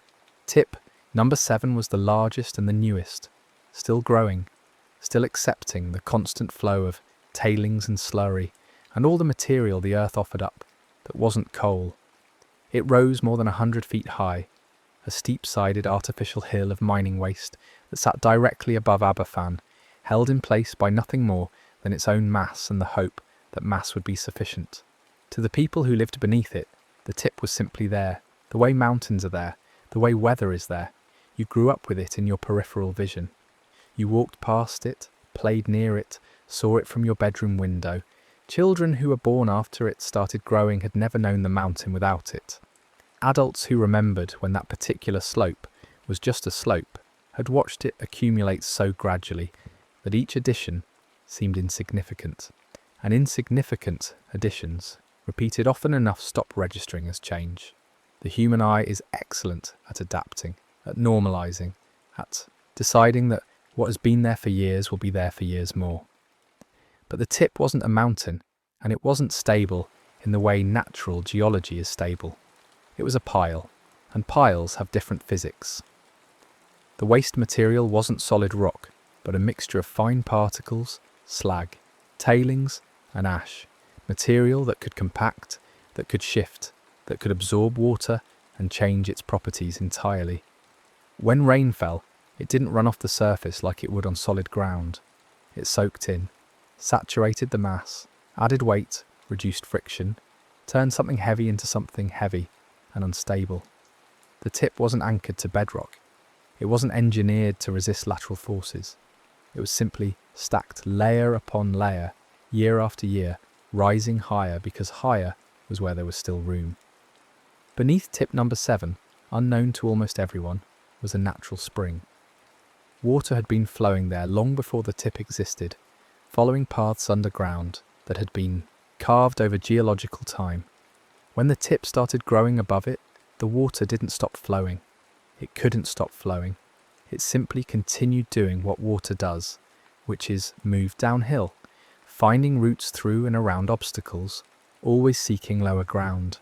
The tip sat on top of this moving water like a massive, porous sponge, and with each rainfall, with each day that passed, the conditions beneath and within that artificial hill were changing in ways that no one was measuring, no one was monitoring, no one was thinking about with any urgency. There had been concerns. There had been reports. In the bureaucratic machinery that governed such things, papers had been shuffled. Observations had been noted. Recommendations had been made with varying degrees of firmness. The tip had moved before. Small slippages, minor adjustments, the kind of thing that could be explained away as settling. In 1963, there had been a slide that everyone noticed, and afterward there had been conversations about whether the tip should continue to grow, whether its position was wise, whether the village below was being adequately protected. But conversations are not the same as action, and action costs money, and money is always in shorter supply than good intentions. The National Coal Board, which owned and operated the colliery, and therefore owned and managed the tips, was an enormous organisation with many priorities, and the tips were not at the top of that list. They were consequences, afterthoughts, the price of doing business, necessary inconveniences that had to be put somewhere. The idea that they might require the same level of engineering attention as the mine itself, that they might pose risks that needed active management rather than passive acceptance, hadn't fully penetrated the institutional consciousness. The tips were treated more like landfill than like structures, more like dumping grounds than like dams, and that categorical error would prove to be lethal. But on this particular Friday morning, as the rain continued and the children settled into their classrooms and the teachers began the day's lessons, none of that history was in anyone's foreground. The tip was just there, the way it had been there yesterday, the way it would be there tomorrow. The valley was just a valley doing valley things. The morning was just a morning, neither better nor worse than the ones that had come before it. Inside Pantglas Junior School, the day was acquiring its rhythm. Registers were being taken, attendance being marked, the administrative machinery of education clicking into gear. The youngest children, the ones in the infant classes, were working on reading and basic arithmetic, their voices forming words with the careful pronunciation of people still learning where sounds live in their mouths. The older children were deeper into their lessons, wrestling with multiplication tables or grammar rules, or the particulars of Welsh history that their teachers insisted they needed to know. The building held more than 240 children that morning, along with their teachers and staff, all of them contained within walls that were solid and reassuring, walls that had stood for years and would stand for years more, or so every reasonable assumption suggested. The school was a safe place, or it was supposed to be, a place where the dangers were skinned knees and hurt feelings and the occasional outbreak of chicken pox, not anything that could arrive from outside with force and weight and speed. At around 9 o'clock, the exact minute lost to imprecision and the chaos that would follow, something changed on the mountain above. Tip number 7, which had been sitting in an uneasy equilibrium, reached a threshold. The rain that had been falling for days had saturated the waste material beyond its capacity to remain cohesive. The water that had been flowing beneath it, pressed and compressed by the enormous weight above, found anew paths, created new voids, undermined what little stability the tip possessed. The mass began to move. It didn't happen all at once. The initial movement was probably subtle, a shift measured in inches rather than feet, a settling that might have gone unnoticed if anyone had been standing there to notice it. But once it began, the physics took over. The material at the leading edge started to slide, and as it moved, it removed the support from the material behind it, which began to slide as well. The process accelerated, transformed from a slide into a flow, from a flow into an avalanche of semi-liquid waste travelling downhill with nothing to stop it. The sound came first. It wasn't a single sound, but a combination. A deep rumble like thunder trapped underground, a hissing rush like water under pressure, a grinding roar that didn't match anything in the valley's usual acoustic landscape. People heard it and paused, their brains momentarily confused, trying to place what they were, hearing within the catalogue of normal sounds. Thunder? But the rain was steady, not stormy. Machinery? But this was louder, closer, wrong somehow. A miner named Jim Davies was working in his garden when he heard it. He looked up at the mountain, squinting against the rain, and saw the tip moving, not settling, not slumping, moving, flowing down the slope like a slow-motion wave of black liquid. His first thought wasn't coherent, wasn't even words, just a spike of pure alarm that bypassed language entirely. He started running toward the village, toward the school, shouting warnings that were lost in the roar of the disaster that was already happening. The mass of waste, somewhere between 40,000 and 140,000 cubic yards of it, the exact amount impossible to determine because the tip had never been properly measured, travelled down the mountainside gathering speed. It followed the path of least resistance, which happened to be directly toward Aberfan, directly toward the cluster of houses and the school that sat in the valley below. The material wasn't uniform. It was a chaotic mixture of everything the mine had discarded, and as it moved, it behaved like a dense slurry, heavy enough to demolish anything in its path, but fluid enough to flow around obstacles, to fill spaces, to engulf rather than simply crush. At Pantglas Junior School, the children were in their classrooms, working, talking, existing in the particular bubble of concentration and distraction that defines a late Friday morning classroom anywhere.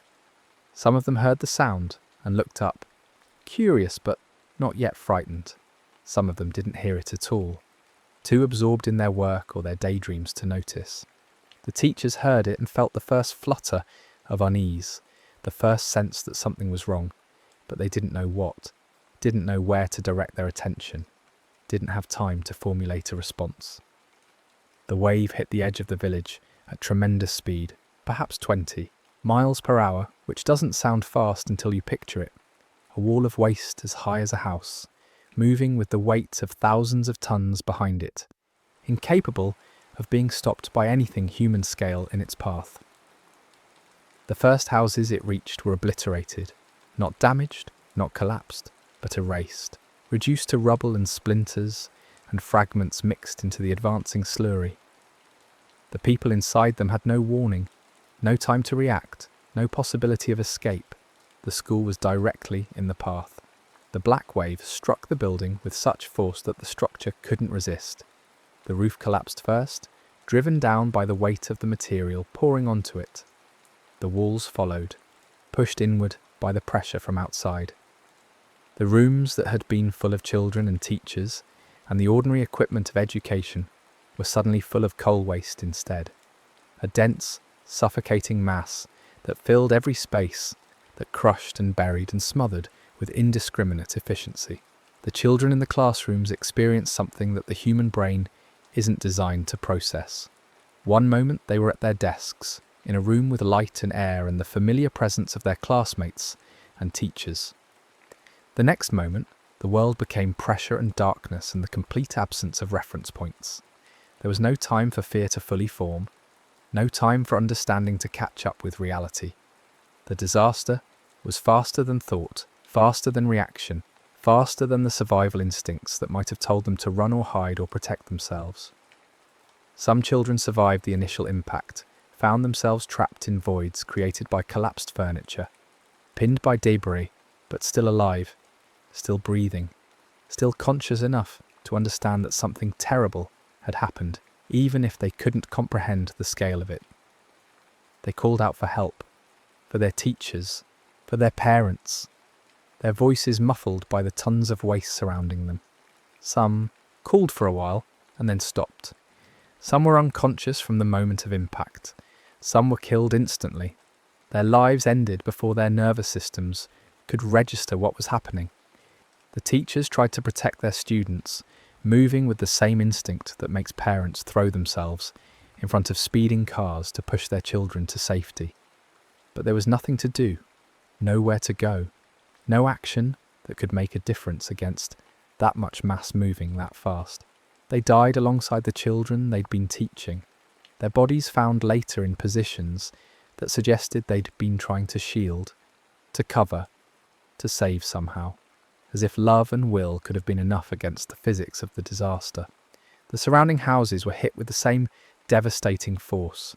Families were crushed in their living rooms, in their kitchens, in their beds if they'd been homesick that day. The waste poured through windows, broke down doors, filled rooms from floor to ceiling. People who were outside, who saw it coming, had only seconds to make decisions, and seconds are not enough. Some ran toward the school, hoping to pull children out. Some ran away, seeking higher ground. Some simply froze, their brains refusing to accept what their eyes were reporting. The slide continued for several minutes, the material spreading out as it lost momentum, covering houses and streets and gardens with a layer of black slurry that in some places was 20 feet deep. When it finally stopped, when the last of the mobile material settled into its new configuration, the village had been fundamentally altered. Where there had been a school full of children, there was now a massive mound of coal waste. Where there had been homes with families inside, there was rubble and debris barely visible beneath the black covering. The tip had emptied itself onto Aberfan, and in doing so, had stopped being a problem on the mountain and become a catastrophe in the valley. The silence that followed the roar was almost worse.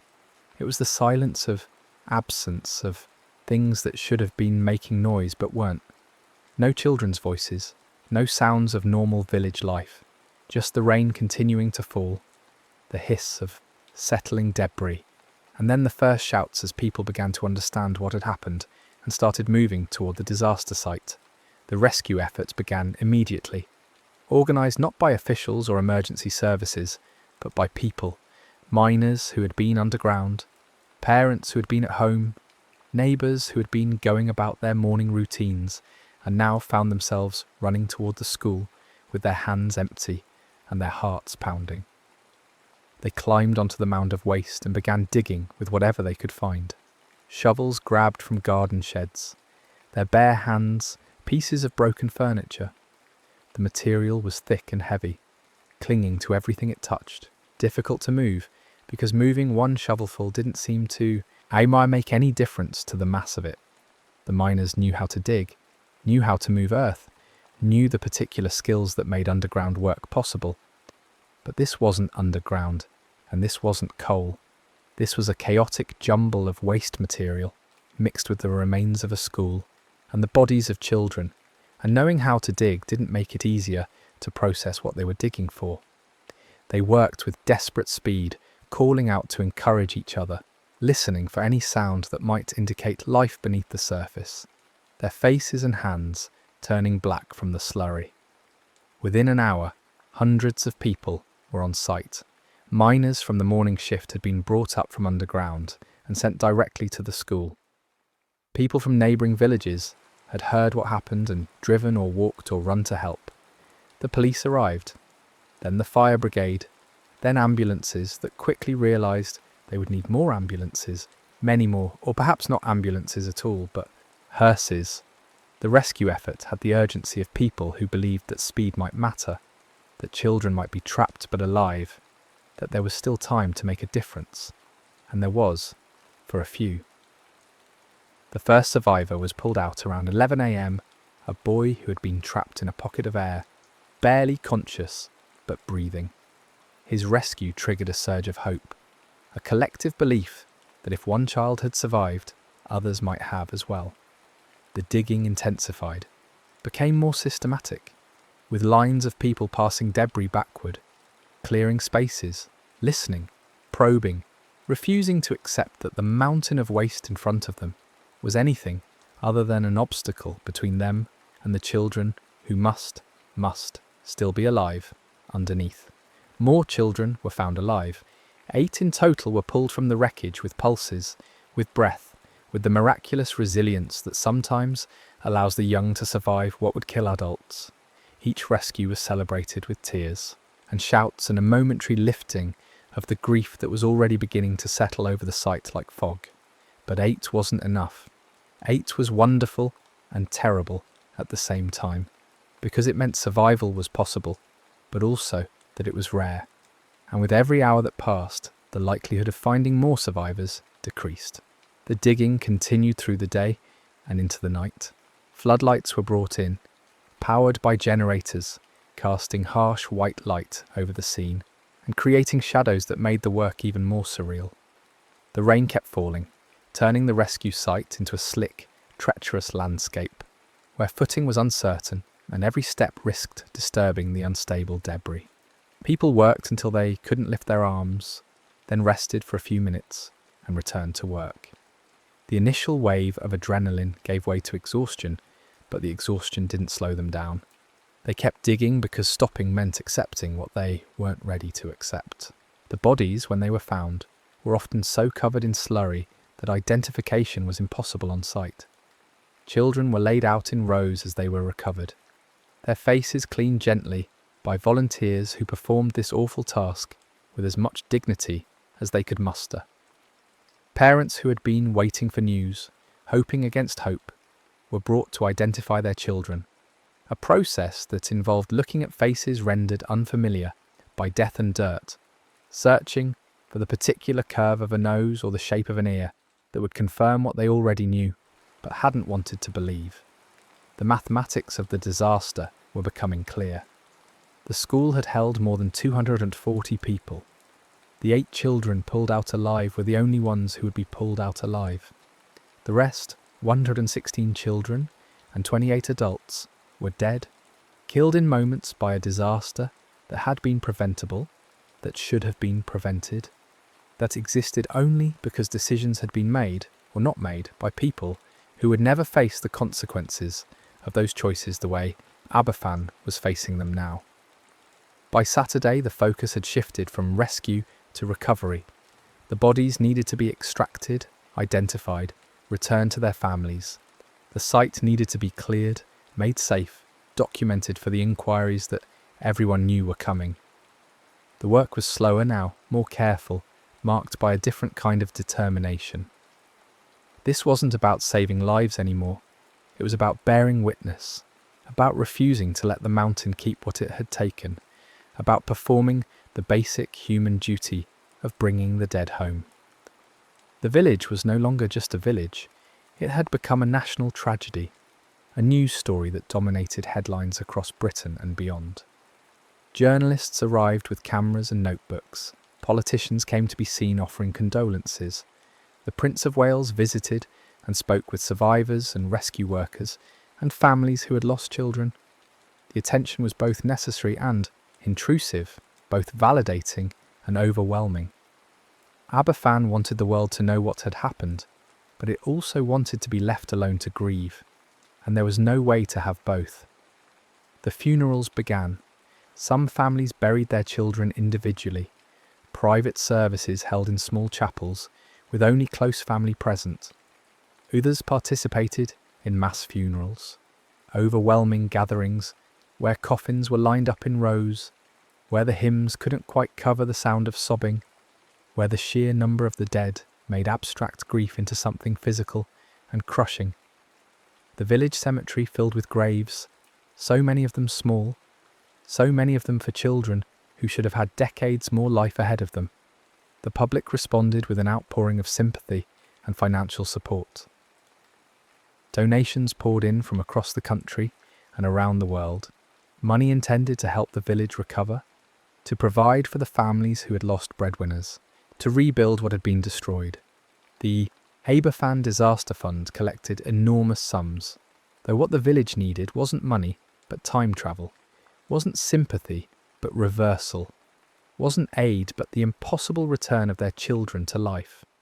And alongside the grief and the recovery efforts came the questions. How had this happened?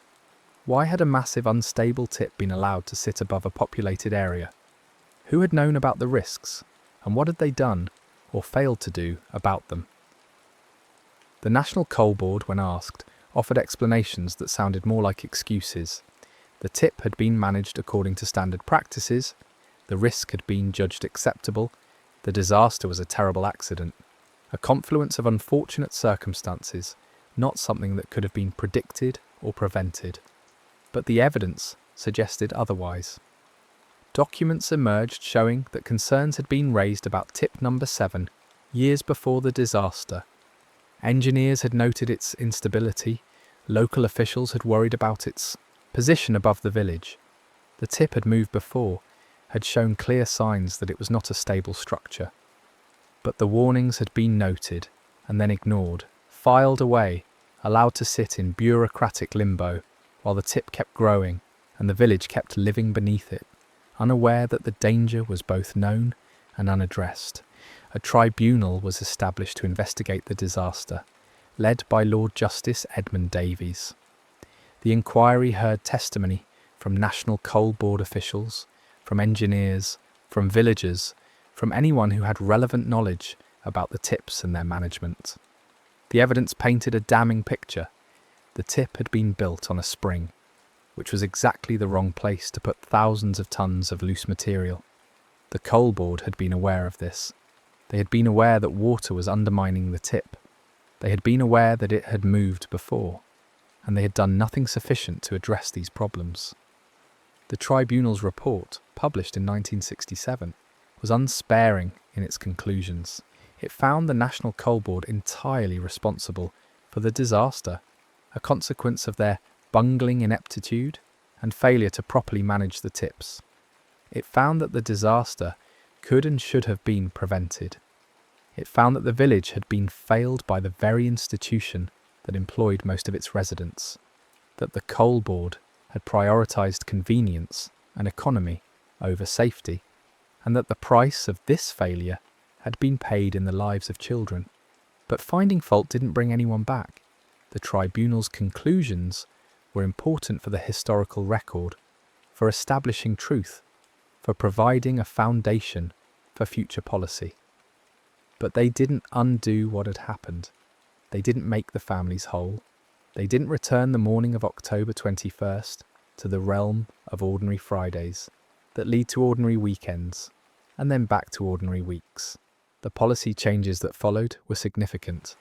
The Mines and Quarries Tips Act of 1969 established a regulatory framework for managing mining waste, requiring proper engineering assessments, regular inspections, and accountability for tip safety.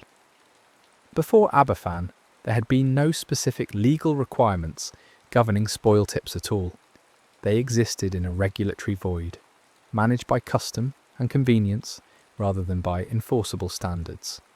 After Aberfan, that void was filled, at least on paper. The remaining tips around Aberfan were eventually removed, a massive undertaking that took years and cost millions of pounds. The material was relocated to safer areas. The mountainside was regraded and revegetated. The physical threat was eliminated. But removing the tips couldn't remove the memory of what they had done, couldn't erase the absence that shaped every family gathering, every school assembly, every ordinary moment when a parent automatically counted children who weren't there. The village tried to rebuild, to move forward, to find some way of living with what had happened. Pantglass Junior School was gone, buried and destroyed beyond recovery. A new school was built in a different location, on ground that had never held a tip and never would. The children who survived the disaster, along with those who had been elsewhere that morning, eventually returned to their education, carrying with them the knowledge of what school had cost their classmates. The survivors, those 8 children who had been pulled from the wreckage alive, faced their own complex journeys. They carried the physical scars of their injuries and the psychological scars of having been buried alive, of having survived when so many hadn't. Some thrived despite their trauma, building lives that honoured both their survival and the memory of those who died. Others struggled, weighed down by survivors' guilt and the impossible question of why they had lived when the child sitting next to them had not. The parents who lost children faced different but equally complex grief. Some found ways to channel their pain into advocacy, working to ensure that mining regulations were enforced, that other communities wouldn't face what Aberfan had faced. Some found comfort in faith, in the belief that their children were in a better place, that there was meaning in the suffering, even if that meaning wasn't accessible to human understanding. Some were broken by the loss, their lives fundamentally divided into before and after, never able to fully return to the business of living. The village itself carried the weight of collective trauma, a shared understanding that couldn't be expressed in words but that shaped every interaction, every decision, every moment of silence. The people who had dug through the wreckage, who had seen things no one should see, who had held dead children in their arms, they carried those images for the rest of their lives. The community learned to support each other in their grief, while also giving each other space to grieve differently, to heal at different rates, to find whatever peace was available to them individually. Aberfan became more than a place. It became a symbol, a reference point, a shorthand for preventable disaster and institutional failure. When people spoke about corporate negligence, about the cost of cutting corners, about what happens when those in power fail to protect those in their care, Aberfan was the example that came to mind. The village didn't ask for this symbolic status, didn't want to be a cautionary tale, but the role was assigned by history and couldn't be refused. The memorial garden that was eventually established on the site of the school tried to offer a place for contemplation, for remembering, for acknowledging what had been lost. The graves in the cemetery, so many of them marked with dates of death that were all the same, stood as physical evidence of the disaster's scale. But the real memorial was in the lives that continued, in the children who grew up knowing about the 116 who didn't, in the way the village refused to forget, while also refusing to be only about that one terrible day. Time passed, as time does, with its relentless forward motion that cares nothing for human grief or human need for pause. The years since 1966 accumulated, 10, 20, 30, approaching 60, and with each passing decade, the disaster moved further into history while remaining completely present for those who lived through it. The children who survived aged into adults, then into middle age, then into older age, carrying their memories with them.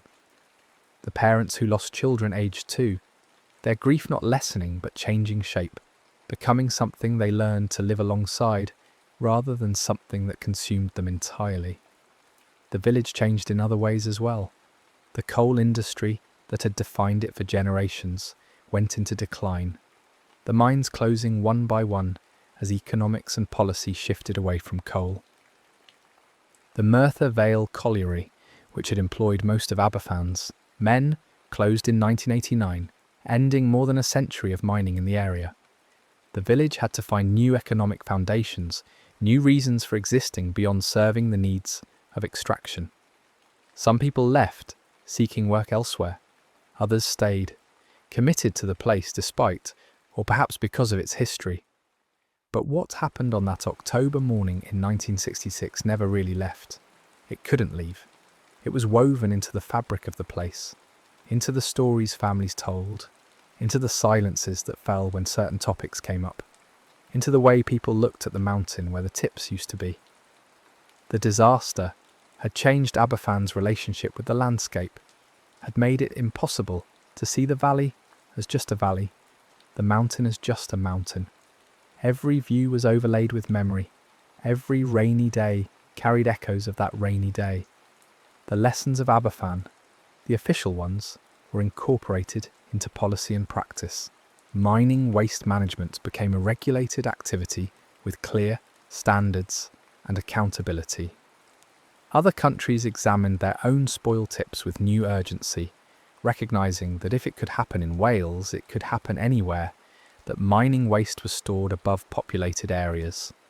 The disaster contributed to a broader awakening about industrial safety, about the need for proper regulation, about the fact that leaving corporations to police themselves inevitably led to corners being cut and risks being accepted that shouldn't have been accepted. But there were other lessons too, quieter ones, about the nature of normalcy and risk. The villagers of Aberfan had lived beneath those tips for years, had adapted to their presence so completely that they stopped seeing them as dangerous. This wasn't foolishness, it was human nature. People are extraordinarily good at adjusting to their circumstances, at deciding that what has been safe until now will continue to be safe. The alternative, living in constant fear of every potential danger, is psychologically unsustainable. But that adaptive capacity has a cost, because sometimes the thing you've learned to ignore really is dangerous, and your adaptation doesn't make it less so. The disaster also revealed something about institutional responsibility and the gap between knowing and acting. The National Coal Board had information about the tip's instability. They had reports, they had concerns raised by their own staff, they had evidence that the situation needed attention. But information alone doesn't create change. It has to be acted on, prioritised, funded, implemented. And institutions are very good at finding reasons not to act, at deferring decisions, at waiting for more information or better timing or additional budget. The gap between knowing a risk exists and actually addressing it can be measured in paperwork and meetings and fiscal years, and sometimes that gap becomes a grave. The families who lost children never got satisfactory answers to the question that mattered most to them. Why? Not why in the technical sense. The tribunal had explained the mechanics of the disaster in detail, but why in the deeper sense? Why their children? Why that day? Why a preventable disaster hadn't been prevented? The answers they received: institutional ineptitude, bureaucratic failure, economic prioritization over safety, were true, but not sufficient. They explained what happened without justifying it, documented the failure without resolving the fundamental injustice of children dying because adults couldn't be bothered to properly manage a pile of waste. The Aberfan Disaster Fund, which had collected more than $1.75 million in donations from around the world, became its own complicated story. The money was intended to help the community recover, but determining how to distribute it fairly proved contentious. Some went to families who had lost children, some funded community facilities, some was used to remove the remaining tips, though this decision was controversial because many felt that the coal board should have paid for that work themselves. The fund became a source of both aid and argument, another arena where good intentions collided with the messy reality of trying to quantify loss and distribute compensation. In the decades after the disaster, researchers and psychologists studied the long-term effects of traumatic events on communities. Aberfan became a case study in collective grief, in how trauma echoes through generations, in the particular challenges of recovering from a disaster that was both sudden and preventable. The studies found what anyone who had spent time in the village could have told them: that the effects of trauma don't follow a neat timeline, that healing isn't linear, that communities can be resilient while also being permanently changed. The children who were at the school but survived, who escaped or were pulled from the rubble, carried particular burdens. They experienced survivor's guilt, post-traumatic stress, nightmares, hypervigilance, all the psychological aftershocks of catastrophic trauma. Some received counselling, though mental health support in the 1960s was far less sophisticated than it would become. Many simply lived with their memories, processing them as best they could, learning to function around the gaps in their sense of safety and normalcy. The teachers who survived faced similar challenges. They had been responsible for their students, and even though there was nothing they could have done to prevent the disaster or protect their charges from it, the sense of having failed in their duty to keep children safe was overwhelming for some. They knew intellectually that they were not at fault. But knowing and feeling are different operations, and feelings don't always respect logical boundaries. The rescue workers, particularly the miners who had dug through the waste looking for survivors, developed their own trauma responses.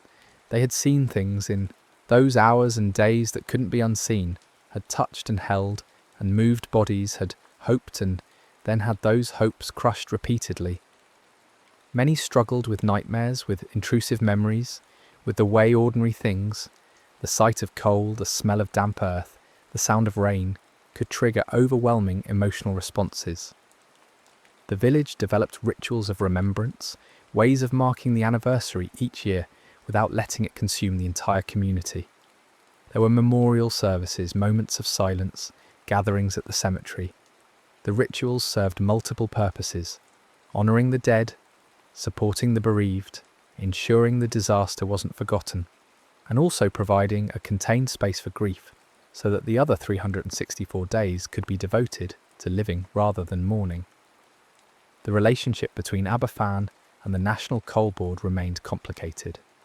The board was the source of employment for many families, the economic foundation of the community, but it was also responsible for the disaster that had killed their children. Some miners continued working for the organisation that had failed their village so catastrophically because they needed jobs, and the colliery was the only major employer in the area. The cognitive dissonance was real but not unique. People have always found ways to maintain relationships with institutions that have harmed them when survival requires it. Over time, the broader public's attention moved on to other disasters, other tragedies, other urgent concerns. This is natural and inevitable. Human attention is finite, and there's always something new demanding focus. But for Aberfan, the disaster remained central. Not because the village chose to dwell in the past, but because the past had fundamentally shaped the present. You can't lose more than 100 children and then simply move on as if it hadn't happened. The loss becomes part of the community's DNA, part of how it understands itself and its relationship to the world. The physical landscape changed. The tips were removed. The mountain was restored to something resembling its pre-industrial state. The immediate visual reminder of the disaster was eliminated, but the mental landscape remained marked. People who had been children when it happened grew up and had children of their own, and they found themselves unable to take their children's safety for granted, unable to relax into the assumption that the world was a safe place where bad things didn't happen to good people who were just trying to live their lives. The disaster also lived on in culture, in literature, and song and documentary. Aberfan became a reference point, a touchstone, a way of talking about preventable tragedy and institutional failure. Artists and writers tried to capture what had happened, to find words and images adequate to the scale of loss, though most acknowledged that the task was impossible. How do you represent the ending of 116 young lives? How do you convey the weight of grief that settles on a place and never fully lifts? For visitors to Aberfan, particularly those who came to pay respects or learn about the disaster, the village could seem defined entirely by that one day. But for the people who lived there, who raised families and went to work and experienced joy and frustration and boredom and love, the village was more than the disaster. It was home.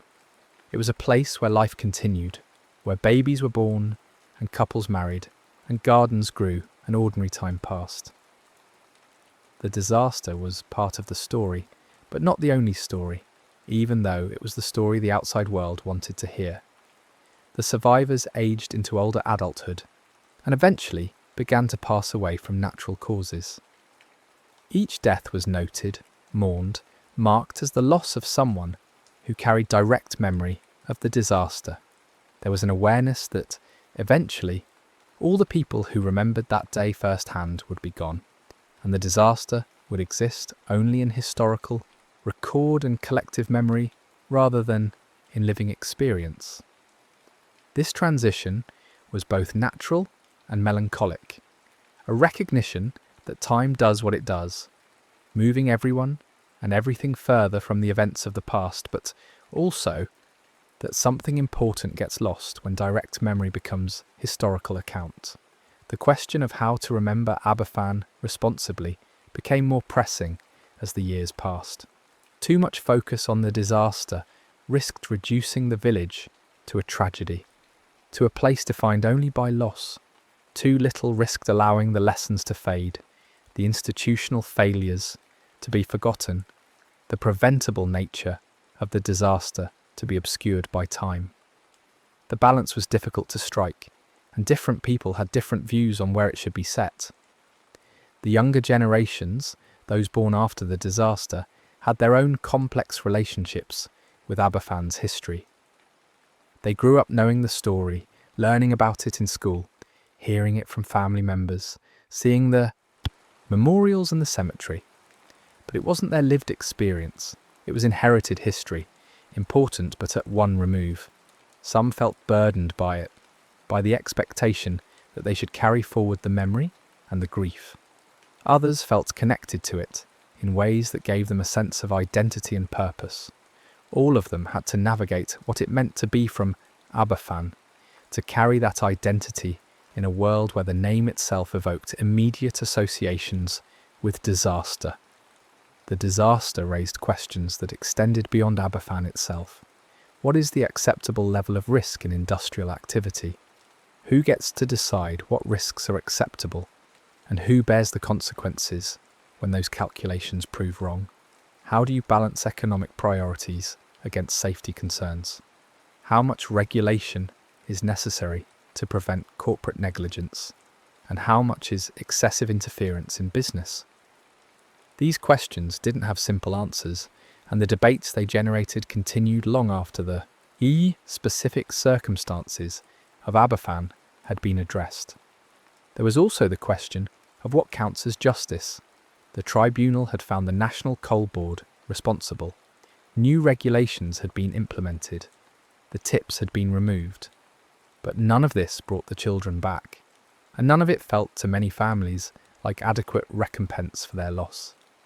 Justice in cases of mass tragedy is always imperfect, always insufficient to the scale of the harm. Knowing who was at fault doesn't undo the fault's consequences. Implementing reforms doesn't reverse the damage. The families were left with a situation where they had answers and accountability, but not the thing they actually wanted, which was impossible: their children's lives back. The village's relationship with outside attention remained complicated. Media coverage of anniversaries, particularly the major ones, brought reporters and cameras back to Aberfan, asking families to relive their grief for public consumption. Some people participated, believing it was important to keep the story alive, to prevent similar disasters elsewhere. Others withdrew, exhausted by being asked to perform their trauma, wanting privacy and the space to remember without an audience. The memorial garden on the site of the old school became a place of pilgrimage for some, a site where people from elsewhere could come to pay respects, to leave flowers, to contemplate the disaster and its lessons. The garden was maintained carefully, a green space that offered peace and reflection, marked by memorials that named the dead and acknowledged their loss. But it was also, inevitably, a tourist site of sorts, and there was tension between honouring the dead and managing the curiosity of the living. The economic changes that followed the decline of coal mining transformed Aberfan in ways both related to and separate from the disaster. The village had to reinvent itself, to find new reasons for existing beyond serving the mines. Some adaptation was successful. New businesses opened, people found different kinds of work. The community proved more resilient than some had predicted. But the transition was difficult, marked by unemployment and uncertainty, and the loss of the industrial identity that had defined the valley for generations. The environmental legacy of mining also persisted. Even with the tips removed, the land bore the marks of more than a century of extraction. Water quality, soil composition, the very shape of the landscape, all had been altered by industrial activity. The disaster was the most dramatic consequence of that activity, but it wasn't the only one. The valley's relationship with mining was complex, containing both economic survival and environmental degradation, both community identity and catastrophic loss. For the children who grew up in Aberfan after the disaster, the story was part of the air they breathed. They attended the new school, played in parks that had been built in memory of the dead, walked past the cemetery where so many small graves testified to what had happened. The disaster wasn't abstract history. It was woven into the physical and social landscape of their childhood. They learned early that safety is not guaranteed, that institutions can fail, that terrible things can happen to ordinary people in ordinary places. The mental health impacts of the disaster extended across generations. The parents who lost children passed their trauma to their surviving children, their grandchildren, not intentionally, but inevitably. Trauma has a way of echoing through families, affecting parenting styles, relationship patterns, worldviews. The second and third generations after Aberfan carried the weight of what had happened, even if they hadn't experienced it directly, shaped by the grief and fear and vigilance of those who raised them. The disaster also affected how the village thought about risk and authority. There was less automatic trust in official assurances, less willingness to accept that experts and institutions would prioritise public safety over convenience and profit. This scepticism was earned, justified by experience, but it also made it harder for the community to accept new development or industrial activity, creating tensions between economic need and traumatised caution. The way the disaster was taught in schools, both in Aberfan and elsewhere, evolved over time. Initially, it was treated primarily as a historical event, a tragic accident that led to important reforms. But as understanding of trauma and its impacts grew, there was increasing recognition that teaching about Aberfan required sensitivity, that for some students it wasn't history but family story, that the disaster's lessons were both practical and existential. The village also had to navigate the commodification of its tragedy.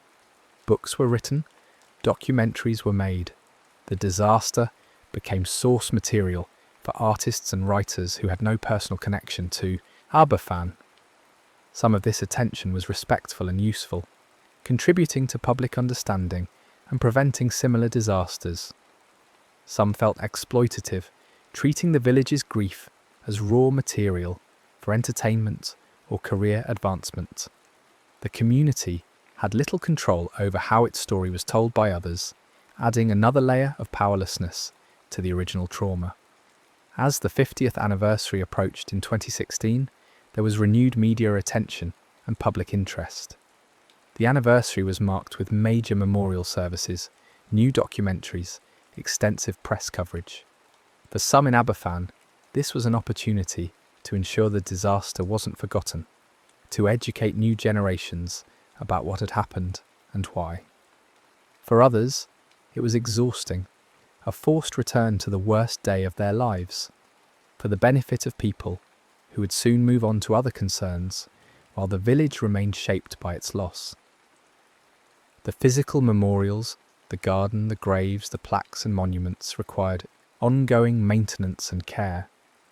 This work was done by volunteers and community organisations, people committed to preserving the memory of the disaster and honouring the dead. The maintenance was both practical and symbolic, a way of saying that the community would not allow the disaster to be forgotten, that the 116 children would be remembered and valued and mourned for as long as Aberfan existed. The disaster also lived on in small personal ways. Families kept photographs of the children who died, maintained their graves, spoke their names aloud so they wouldn't be forgotten. Some parents kept their children's rooms unchanged for years, preserving them as shrines to lives cut short. Others found this too painful and cleared them out, creating space for grief to exist without the constant physical reminder of absence. The relationships between families who lost children and those who didn't, or who lost children and had others survive, or who had children elsewhere that day, these relationships were complicated by differential grief and survivor's guilt, and the impossible math of comparing losses.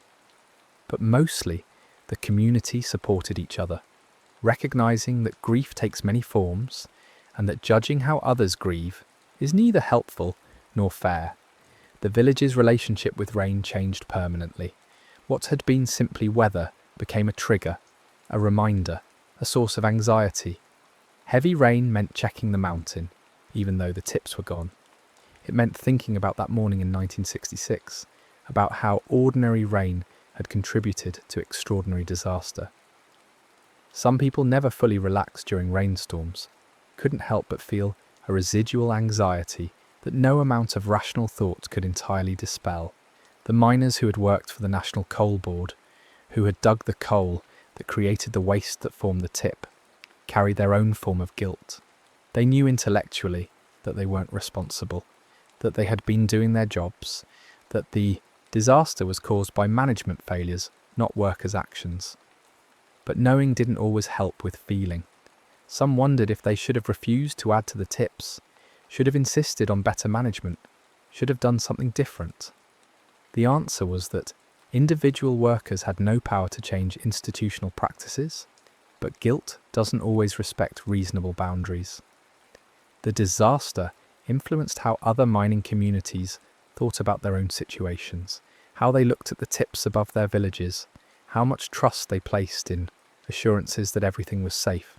Aberfan became a cautionary tale, evidence that industrial activity carried risks that weren't always adequately managed, that living in the shadow of extraction meant living with dangers that might not announce themselves until it was too late. The legal and regulatory changes that followed the disaster were significant but not comprehensive. The 1969 Act addressed spoil tips specifically, but it didn't solve the broader problem of industrial self-regulation or the tendency of institutions to prioritise short-term economics over long-term safety. The same patterns that led to Aberfan, deferred maintenance, ignored warnings, normalised risk, continued in other industries, leading to other disasters that could have been prevented if the lessons of Aberfan had been more broadly applied. The international attention the disaster received put it into a global context of industrial accidents and their prevention. Aberfan was compared to other catastrophes, dam failures, mine collapses, chemical explosions, all of which shared common elements of preventable disaster, institutional failure, and communities paying the price for others' negligence. The village found itself part of an unwanted club, connected to places around the world that had experienced similar tragedies. For the survivors who left Aberfan, who moved away to start fresh elsewhere, the disaster remained a defining part of their identity, even in new places. They carried it with them, a piece of history that shaped how they saw the world, how they assessed risk, how they valued safety and life. Some found that leaving helped, distance provided perspective, and relief from constant reminders.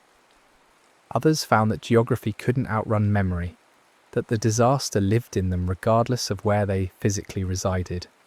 The village's population declined in the decades after the disaster and the closure of the mines. Younger people left for education and employment opportunities elsewhere.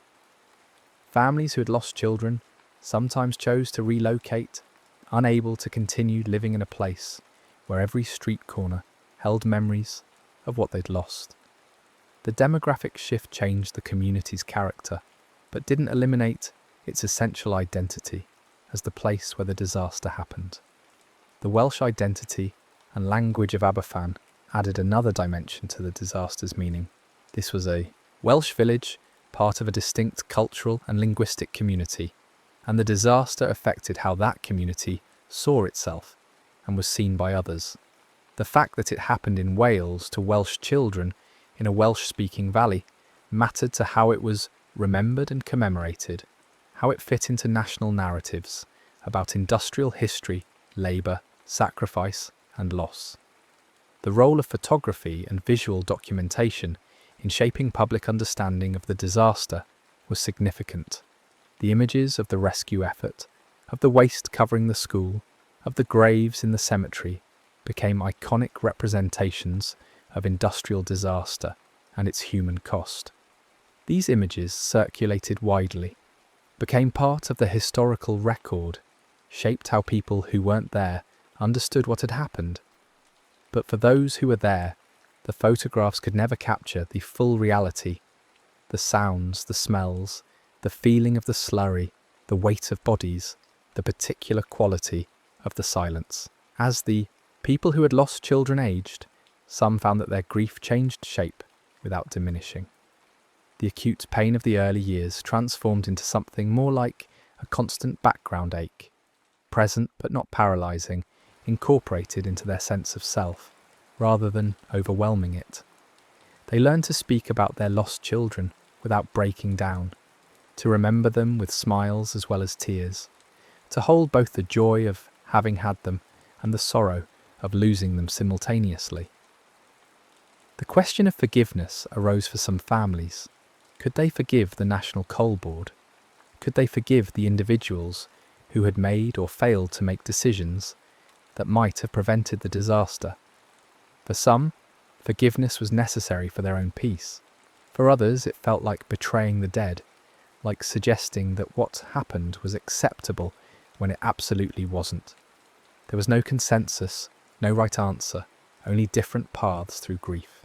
The children who had been very young when the disaster happened, too young to remember it clearly, grew up with second-hand memory, with family stories and photographs, and the knowledge of siblings they'd never known or barely known. Their relationship to the disaster was different from those who remembered it directly, filtered through others' accounts, but still significant, still shaping their understanding of family and loss and the fragility of safety. The village's relationship with Wales and with Britain more broadly was affected by the disaster. There was a sense that Aberfan had been failed not just by the National Coal Board, but by a broader system that undervalued Welsh mining communities, that treated them as expendable in service of national economic interests. The disaster became part of narratives about Wales's exploitation, about the costs of industrialisation borne disproportionately by working-class communities. The memorial services that marked each anniversary served as both commemoration and community gathering, bringing together people who shared an understanding that those who hadn't experienced the disaster couldn't fully grasp. These gatherings reinforced bonds, provided mutual support, allowed for collective expression of grief that was difficult to communicate in everyday contexts. The way children played in Aberfan changed after the disaster. There was more supervision, more anxiety about safety, less freedom to wander unsupervised. This was partly rational response to trauma, partly overcompensation for a tragedy that couldn't be prevented by parental vigilance. The shift affected how children experienced childhood in the village, adding layers of protection that were also layers of fear. The disaster's impact on faith varied among survivors and families. Some found comfort in religious belief, in the idea that their children were in heaven, that there was meaning beyond human understanding. Others lost faith entirely, unable to reconcile a benevolent deity with the death of innocence. Still others maintained complicated relationships with religion, finding community and ritual valuable, even if certain theological claims rang hollow after such loss. As the last survivors of the disaster reached old age, there was awareness that direct memory would soon pass. Historical societies and archives worked to collect testimonies, to preserve first-hand accounts before they were lost. This work was important for historical record, but also painful for those asked to remember, to speak about experiences they had spent decades trying to process and integrate. The story of Aberfan is ultimately about the gap between the world as it should be and the world as it is, about what happens when systems fail and communities pay the price, about grief that doesn't end but does change, about resilience that coexists with permanent damage. It's about 116 children who went to school on an ordinary Friday morning and never came home, about parents who had to bury their children, about a village that lost a generation. It's about preventable disaster and the insufficiency of justice, about memory and forgetting, about how we learn from tragedy and how we fail to learn. It's about rain and coal waste and mountains and the ways landscape can betray the people who live within it. It's about the morning that divided Aberfan into before and after, and about all the days that followed, carrying the weight of that morning forward into an altered future that nevertheless had to be lived. The next story is about to begin. Please relax and enjoy. The night is still, and you're safe. What follows is a story from another time, told gently, with care for those who lived it. This is about the Peshtigo fire of 1871, a real event, a true tragedy, handled here without sensational detail. While the world watched Chicago burn, another fire moved through the forests of northeastern Wisconsin, and what happened there would be harder to measure, harder to count, harder even to remember, because so many names and so many records disappeared with the flames. Peshtigo in 1871 is a town built quickly, the way lumber towns are built, when timber is money and railroads need ties and cities need boards. It sits in northeastern Wisconsin, tucked between the Peshtigo River and dense stands of white pine. The town exists because of the forest. The forest provides logs, and the logs become lumber, and the lumber feeds the sawmills, and the sawmills employ the men, and the men build the houses and shops and churches that make a town real. Everything connects. The streets are rough cut and dusty. The buildings are wood. Almost everything is wood. Workers' boarding houses stand near the mills. Small shops sell flour and nails and kerosene. Families live close to where the fathers work, close to where the trees fall, close to where the saws scream through the day. The rhythm of life in Peshtigo follows the rhythm of logging. Men wake before dawn, eat quickly, walk to the mill or into the forest with axes and saws. Women tend homes, gardens, laundry, children. The railroad brings supplies and takes lumber away. Church on Sunday, wages on Saturday. The town hums with the sound of work, the smell of fresh cut pine, the creak of wagons on dirt roads. And everywhere, surrounding everything, is the forest, vast, dense, and in 1871, extraordinarily dry. The forest is not just backdrop. It is employer, provider, and neighbour all at once. The white pines grow tall and straight, their trunks thick enough that two men with arms spread cannot encircle them. Between the pines grow cedar, hemlock, birch, and maple. The understory is thick with brush, ferns, fallen branches, decades of needles layering the ground. In a normal year, this forest floor stays damp.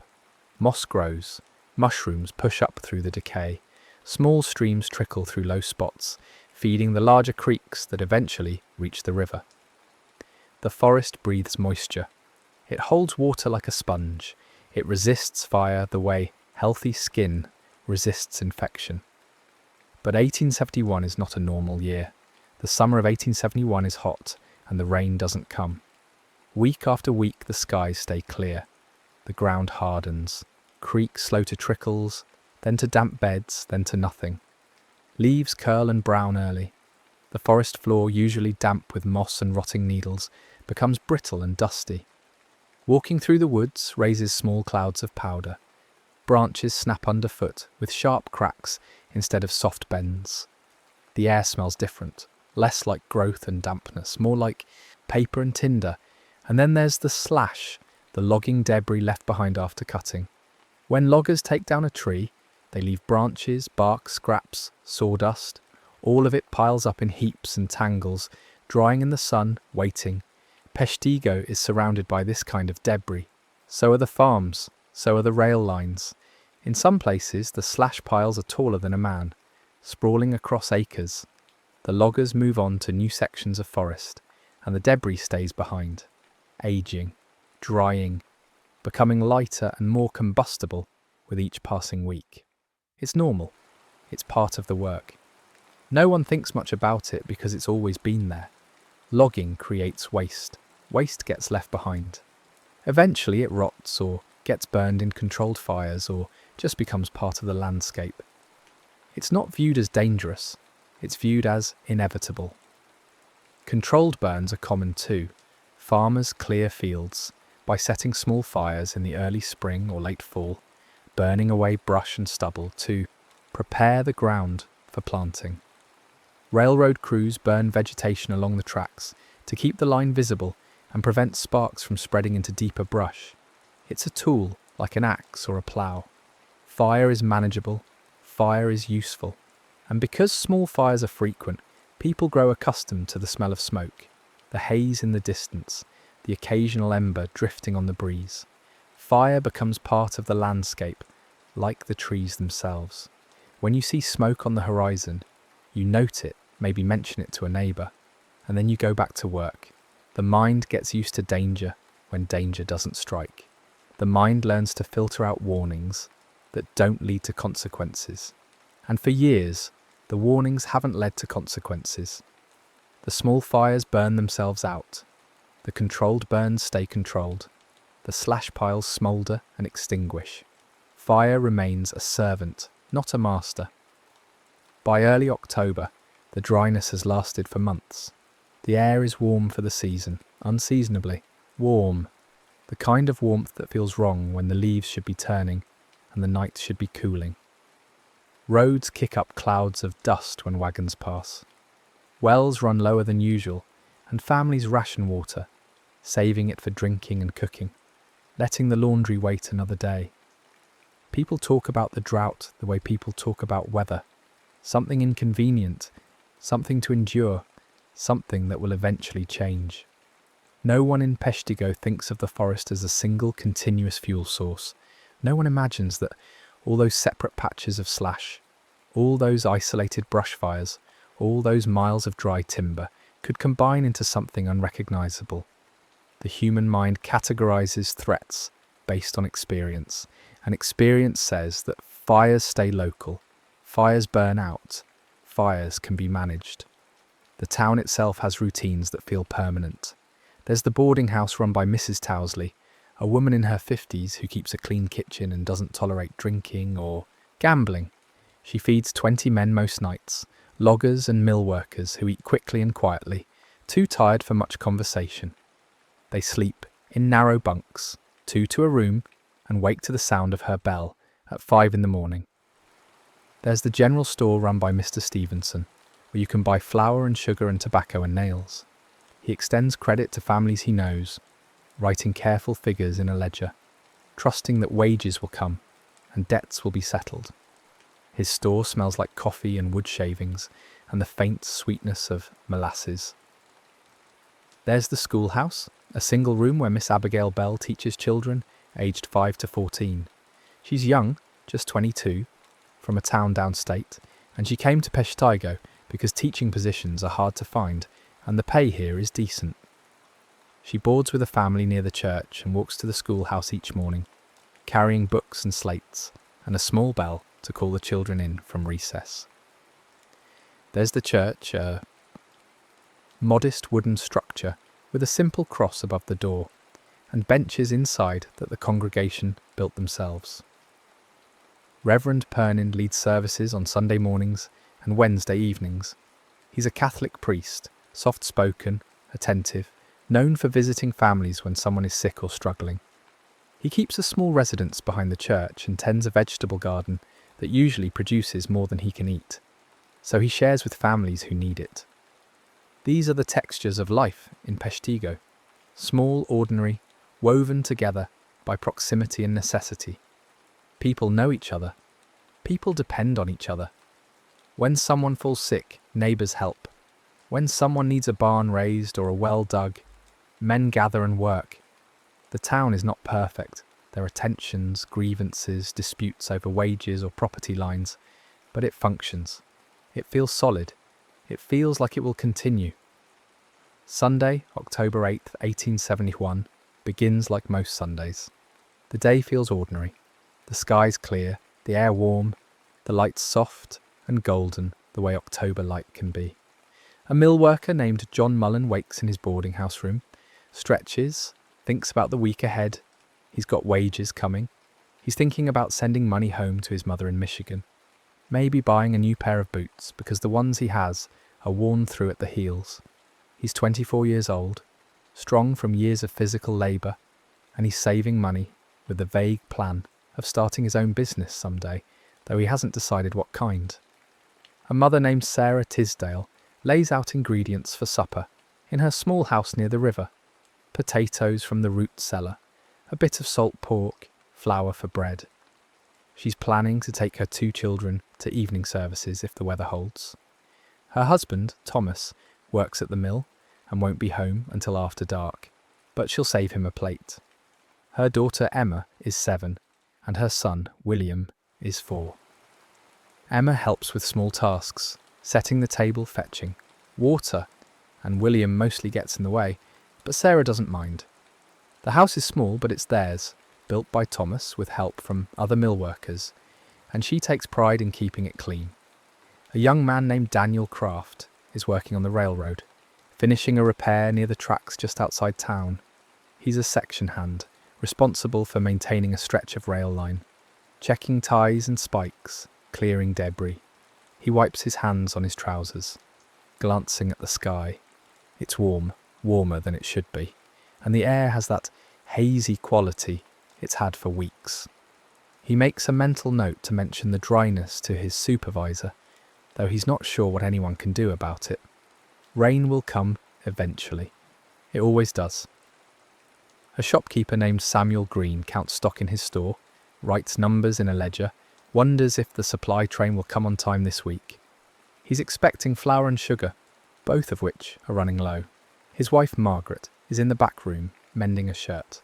They have no children, though they've been married 8 years and expected by now to have a houseful.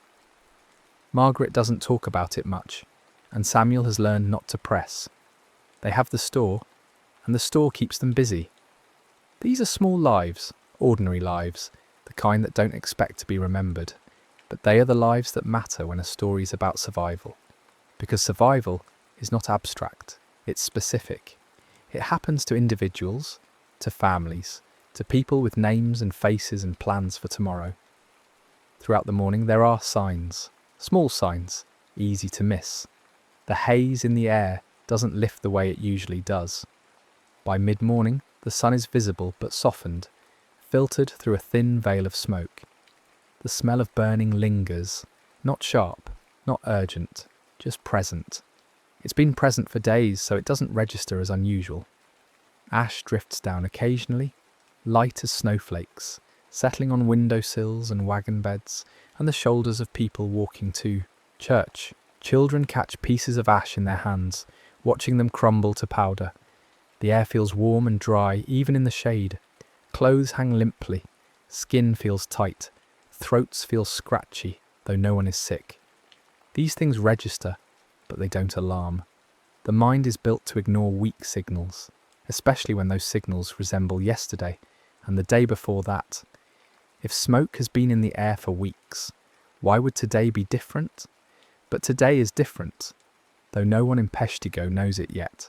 Out in the forests and fields surrounding the town, fires are burning.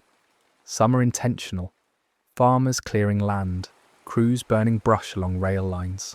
Some are accidental, sparks from a steam engine, embers from a campfire left unattended, spontaneous combustion in particularly dry/piles.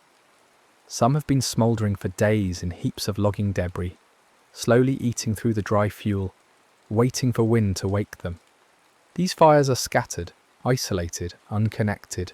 They are small problems, local problems, the kind that people assume will burn themselves out or be managed by the people nearby. A farmer sees smoke rising from his neighbour's property and assumes the neighbour is clearing brush. A rail worker sees smoke to the west and assumes it's another crew burning along the tracks. No one sees the whole picture. No one has the vantage point to understand that dozens of small fires are burning simultaneously across the region, and that all they need is wind to transform them into something else entirely. But fire doesn't respect assumptions, and when the conditions are right, fire stops being local. It becomes regional. It becomes connected. It becomes a single living system, breathing and growing and consuming. Communication in 1871 is slow. There are no telephones. Telegraph lines exist, but they are fragile, dependent on wooden poles and thin wires that fire can cut in minutes.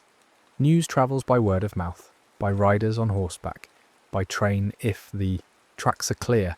If a fire is burning 10 miles away, you might not hear about it until the next day. If a fire is burning 5 miles away, you might hear conflicting reports. Someone says it's under control, someone else says it's spreading, someone else says it's nothing to worry about. You don't have a map, you don't have a weather forecast, you don't have radio or television or internet. You have what you can see, what you can smell, and what other people tell you. And people are often wrong, not because they're lying, but because they don't know. They're guessing based on incomplete information, based on experience that may not apply, based on hope that things won't get worse. As the day moves into afternoon, the wind begins to change. At first it's just a breeze, warm and steady, pushing from the southwest. Then the breeze strengthens. Gusts shake the trees, dust devils spin in the streets, lifting dirt and ash into small funnels that dance and dissolve. The wind feels wrong, too strong, too warm, too persistent. Laundry hanging on lines whips and snaps. Shutters bang against houses. Hats blow off heads. And the wind does something that no one in Peshtigo fully understands yet. It connects the fires. Wind pushes flames forward, faster than they would naturally spread. A fire that was creeping along at a walking pace suddenly leaps ahead. doubling its size in minutes. Wind carries embers high into the air, sometimes hundreds of feet up, and drops them miles ahead of the main fire, starting new blazes far from the original source. Wind turns separate fires into a single advancing front, a wall of flame that moves with purpose and speed. And when the fires are big enough, when the heat is intense enough, something even more dangerous happens. The wind and the fire begin to feed each other. Hot air rises violently, pulling in cooler air from the sides, creating a powerful updraft. The updraft pulls in more oxygen, which makes the fire burn hotter, which creates more rising air, which pulls in more oxygen. The cycle accelerates. The fire doesn't just burn, it roars, it moves, it hunts. This is the beginning of a firestorm. Though that term doesn't exist yet in 1871, the people of Peshtigo don't have the vocabulary to describe what's about to happen to them. They just know that something feels wrong. By late afternoon, people in Peshtigo begin to notice that the smoke is thicker. The sky to the west and southwest is darkening, not with storm clouds, but with something heavier, something that doesn't move like weather. It's a deep brownish grey, roiling and dense, blocking out the sun in places. The smell of burning is sharper now, acrid, mixed with the scent of resin and scorched earth. Embers are falling more frequently, some of them still glowing red-orange, some of them landing on roofs and porches and in the street. A few people start to feel uneasy. A few people start to ask questions. Is the fire closer than it was this morning? Should we be worried? Should we leave? But leaving is not simple. Leaving means abandoning your home, your work, your possessions, everything you've built and saved for. Leaving means taking your family into the unknown, onto roads you might not know well, toward places that might not be any safer. And most importantly, leaving requires belief.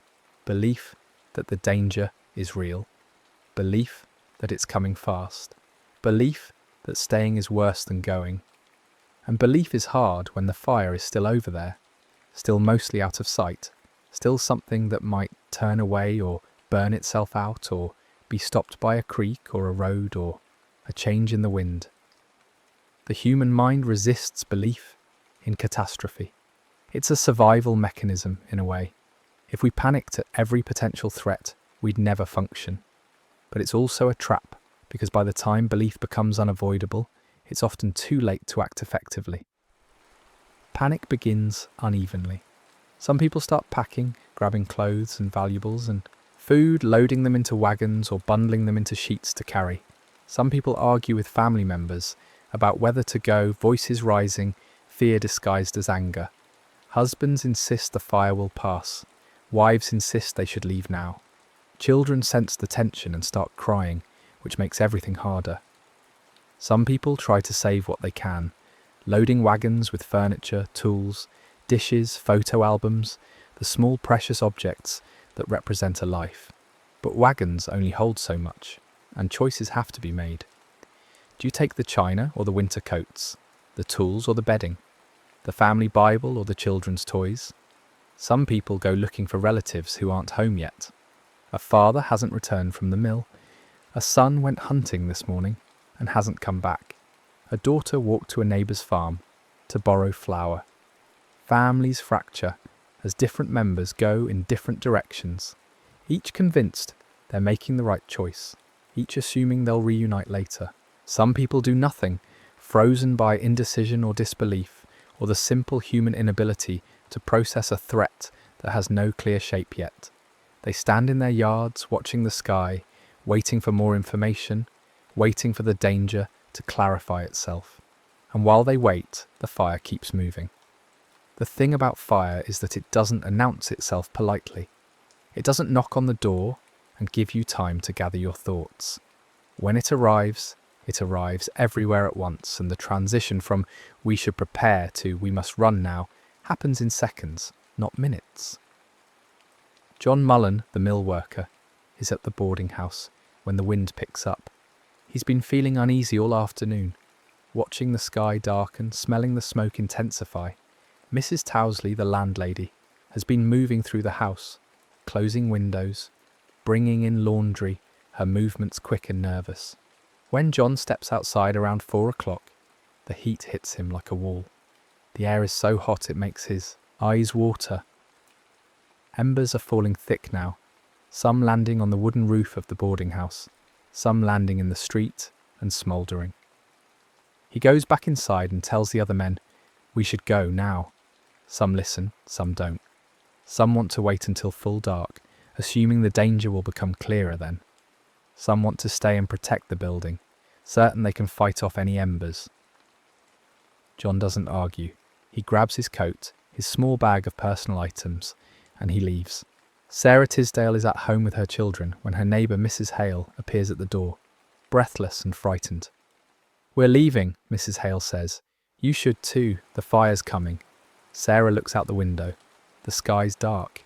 Ash is falling like snow. She can see a glow on the western horizon now, orange and angry. Her husband isn't home yet. She hesitates. Emma, her 7-year-old, tugs at her skirt. "Mama, where's Papa?" "He'll meet us," Sarah says, making a decision. She doesn't know if that's true, but she can't wait. She bundles the children into coats, grabs a blanket, a loaf of bread, a jar of preserves. She thinks about taking more, but Mrs. Hale is already moving toward the road, and Sarah knows she needs to follow. She takes Emma's hand. She picks up William, who's heavy and squirming. She looks back at the house once, at the table where they eat supper, at the hearth where she cooks, and then she goes. Daniel Kraft, the railroad worker, sees the fire coming from his position near the tracks. He has a better vantage point than most people in town, and what he sees terrifies him. The fire isn't a single line. It's a wave, a churning mass of flame moving across the forest canopy, leaping from tree to tree, consuming everything. It's still a mile away, maybe less, and it's moving faster than he can process. He starts running toward town, shouting at anyone he passes, "Get to the river! Get to the river now!" The river. The Peshtigo River becomes the centre of everything, the focal point of hope and desperation. It's not a large river, maybe 50 feet across in most places, shallow enough to wade in summer, but it's water, and water is the opposite of fire. People start moving toward it, some walking quickly, some running, some helping elderly relatives or carrying children. The streets fill with chaos. People are shouting names, calling for family members. Children are crying. Dogs are barking, sensing the panic. Horses pull wagons in conflicting directions, some heading toward the river, some heading out of town on the eastern road, some simply bolting in fear.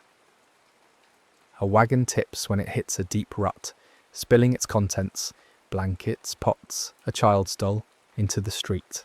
No one stops to pick them up. Samuel Green, the shopkeeper, locks his store and takes his wife Margaret by the hand. They have no wagon, no horse. They walk quickly toward the river, joining the stream of people. Margaret is quiet, her face pale. Samuel keeps talking, trying to reassure her. "We'll be fine. The river's safe. We just have to get there. It's not far." But his voice sounds hollow, even to himself. Reverend Pernin is at the church, trying to save what he can. He carries vestments, sacred vessels, the church records. But the heat is intensifying, and smoke is pouring through the streets now, thick and choking. He realizes he's out of time. He abandons the items and runs toward the river, his cassock flapping around his legs. The firestorm effect is something that most people in 1871 don't have words for. They don't know the science of convection and oxygen dynamics. They don't know about fire tornadoes or ember storms, or the way extreme heat can create its own weather system. But they learn it fast when the fire reaches the edge of town. What happens is this: the temperature spikes. One moment, the air is uncomfortably warm. The next moment, it's unbearable. The heat is so intense that exposed skin reddens instantly. Hair singes, clothes begin to smoke. The air itself becomes hostile, so hot that breathing becomes painful. Each inhalation sears the throat and lungs, and people instinctively start breathing shallowly, through their noses, through cloth held over their mouths, trying to filter and cool the air. Visibility collapses. The smoke is so thick that you can't see 5 feet ahead. People lose sight of the person they were walking next to. Parents lose track of children. The street, which moments ago was visible and navigable, becomes a maze of darkness and confusion. And the wind. The wind is like nothing anyone has experienced. It's not just strong, it's chaotic, violent, pulling in multiple directions at once. One moment, it's pushing you forward. The next moment, it's shoving you sideways. It knocks people down. It tears roofs off buildings. It uproots trees that have stood for decades. The sound of it is terrifying, a roar that drowns out shouting, that makes thinking difficult, that fills the ears and the mind with noise, and the fire moves faster than running, faster than wagons, faster than thought. One moment, the fire is a distant glow. The next moment, buildings on the western edge of town are erupting into flame, not because the fire has reached them directly, but because embers have landed on roofs, on porches, in open windows, and the dry wood ignites instantly. Within minutes, whole blocks are burning. The town becomes a trap. Streets that were clear moments ago are now blocked by fallen timbers, by burning buildings, by wagons abandoned in panic. People who hesitated too long find themselves surrounded, unable to reach the river, unable to escape. They make desperate choices. Some run into buildings, hoping to shelter there, not realizing that the buildings will become ovens. Some try to outrun the fire on foot and are overtaken. Some simply freeze, overwhelmed by fear and noise and heat. John Mullen is ahead of most people because he left early. He's already at the river when the main wave of townsfolk arrives. The water is cold, a shock after the heat, and he wades in up to his chest. Others are already there, men he recognises from the mill, families he's seen at church, children clinging to their mothers. More people pour in every minute, the crowd in the water growing denser. Sarah Tisdale reaches the river with her children, but just barely. William is crying, terrified by the noise and the smoke, and the crush of people. Emma is silent, her hand gripping Sarah's so tightly it hurts. Sarah wades into the water, holding William above the surface, keeping Emma close. The water is cold enough to make her gasp. Around her, people are doing the same, wading in, finding places to stand, trying to keep children safe. The river is crowded now, packed with people shoulder to shoulder, all trying to stay low, all trying to breathe, all trying to survive. Some people are holding onto logs or pieces of debris that float by, using them for support. Some people can't swim and are terrified of going too deep. Some people are already exhausted from running through smoke and heat, and the effort of staying upright in moving water is almost too much. Above the river, the air is still hellish. The heat rolls over the water in waves. The smoke is thick enough that even in the river, breathing is difficult. People dunk their heads under water, come up for quick gasps of air, dunk again. They soak cloth, shirts, skirts, blankets, and hold them over their faces. They try to shield children by keeping them low, close to the water's surface where the air is slightly cooler. And still, people keep arriving. A man stumbles to the riverbank, his clothes smoking, his face blackened with soot. He falls into the water and doesn't get up. Someone pulls him toward the middle, tries to keep his head above water. A woman arrives screaming, calling a name over and over. "Jacob! Jacob!" But there's no answer. An elderly couple helps each other down the bank, moving slowly, the old man's hands shaking. They wade in and stand together, the woman's hand on her husband's shoulder. Daniel Kraft makes it to the river and immediately starts trying to help others. He's young and strong, and he wades back toward the bank repeatedly, pulling people in, steadying those who stumble. He sees a child, a boy maybe 5 years old, standing on the bank alone, crying. Daniel grabs him and carries him into the water, looking around for the boy's parents, but in the smoke and chaos it's impossible to tell who belongs to whom. Samuel and Margaret Green reach the river and wade in together. Margaret is praying, her lips moving constantly. Words Daniel can't hear over the roar. Samuel keeps one arm around her, the other hand gripping a log that's lodged against a rock. They stand together, pressed against dozens of other people, all of them trying to occupy the same small space of relative safety. Reverend Pernin arrives at the river gasping for air. His lungs burn from smoke inhalation, and his cassock is singed in places. He wades into the water and immediately starts calling out to people, trying to provide comfort, trying to keep panic from spreading. "Stay calm," he shouts, though his voice is barely audible. "Keep your heads down. Breathe carefully. God is with us." The river is not salvation. It's just the only available strategy. The water is cold, cold enough that after minutes it becomes painful. But the alternative, the air above, is worse. The heat is so intense that people who lift their heads too high for too long feel their hair singe, their skin blister. The river offers protection, but it also demands endurance. You have to stay in the water. You have to keep your balance in the current. You have to breathe through smoke. You have to hold on to children who are frightened and struggling. You have to stay conscious when exhaustion pulls at you like another current. And the night is just beginning. Survival becomes a series of small tasks repeated over and over. Inhale carefully, shallowly, when the smoke thins for a moment. Keep your head low, your mouth just above the water. Keep your grip on the log, the child, the person next to you. Don't drift. Don't let go. Don't think about how long this will last. Just stay. Just breathe. Just hold on. The fire above is a living thing now, a roaring beast that consumes the town building by building, tree by tree.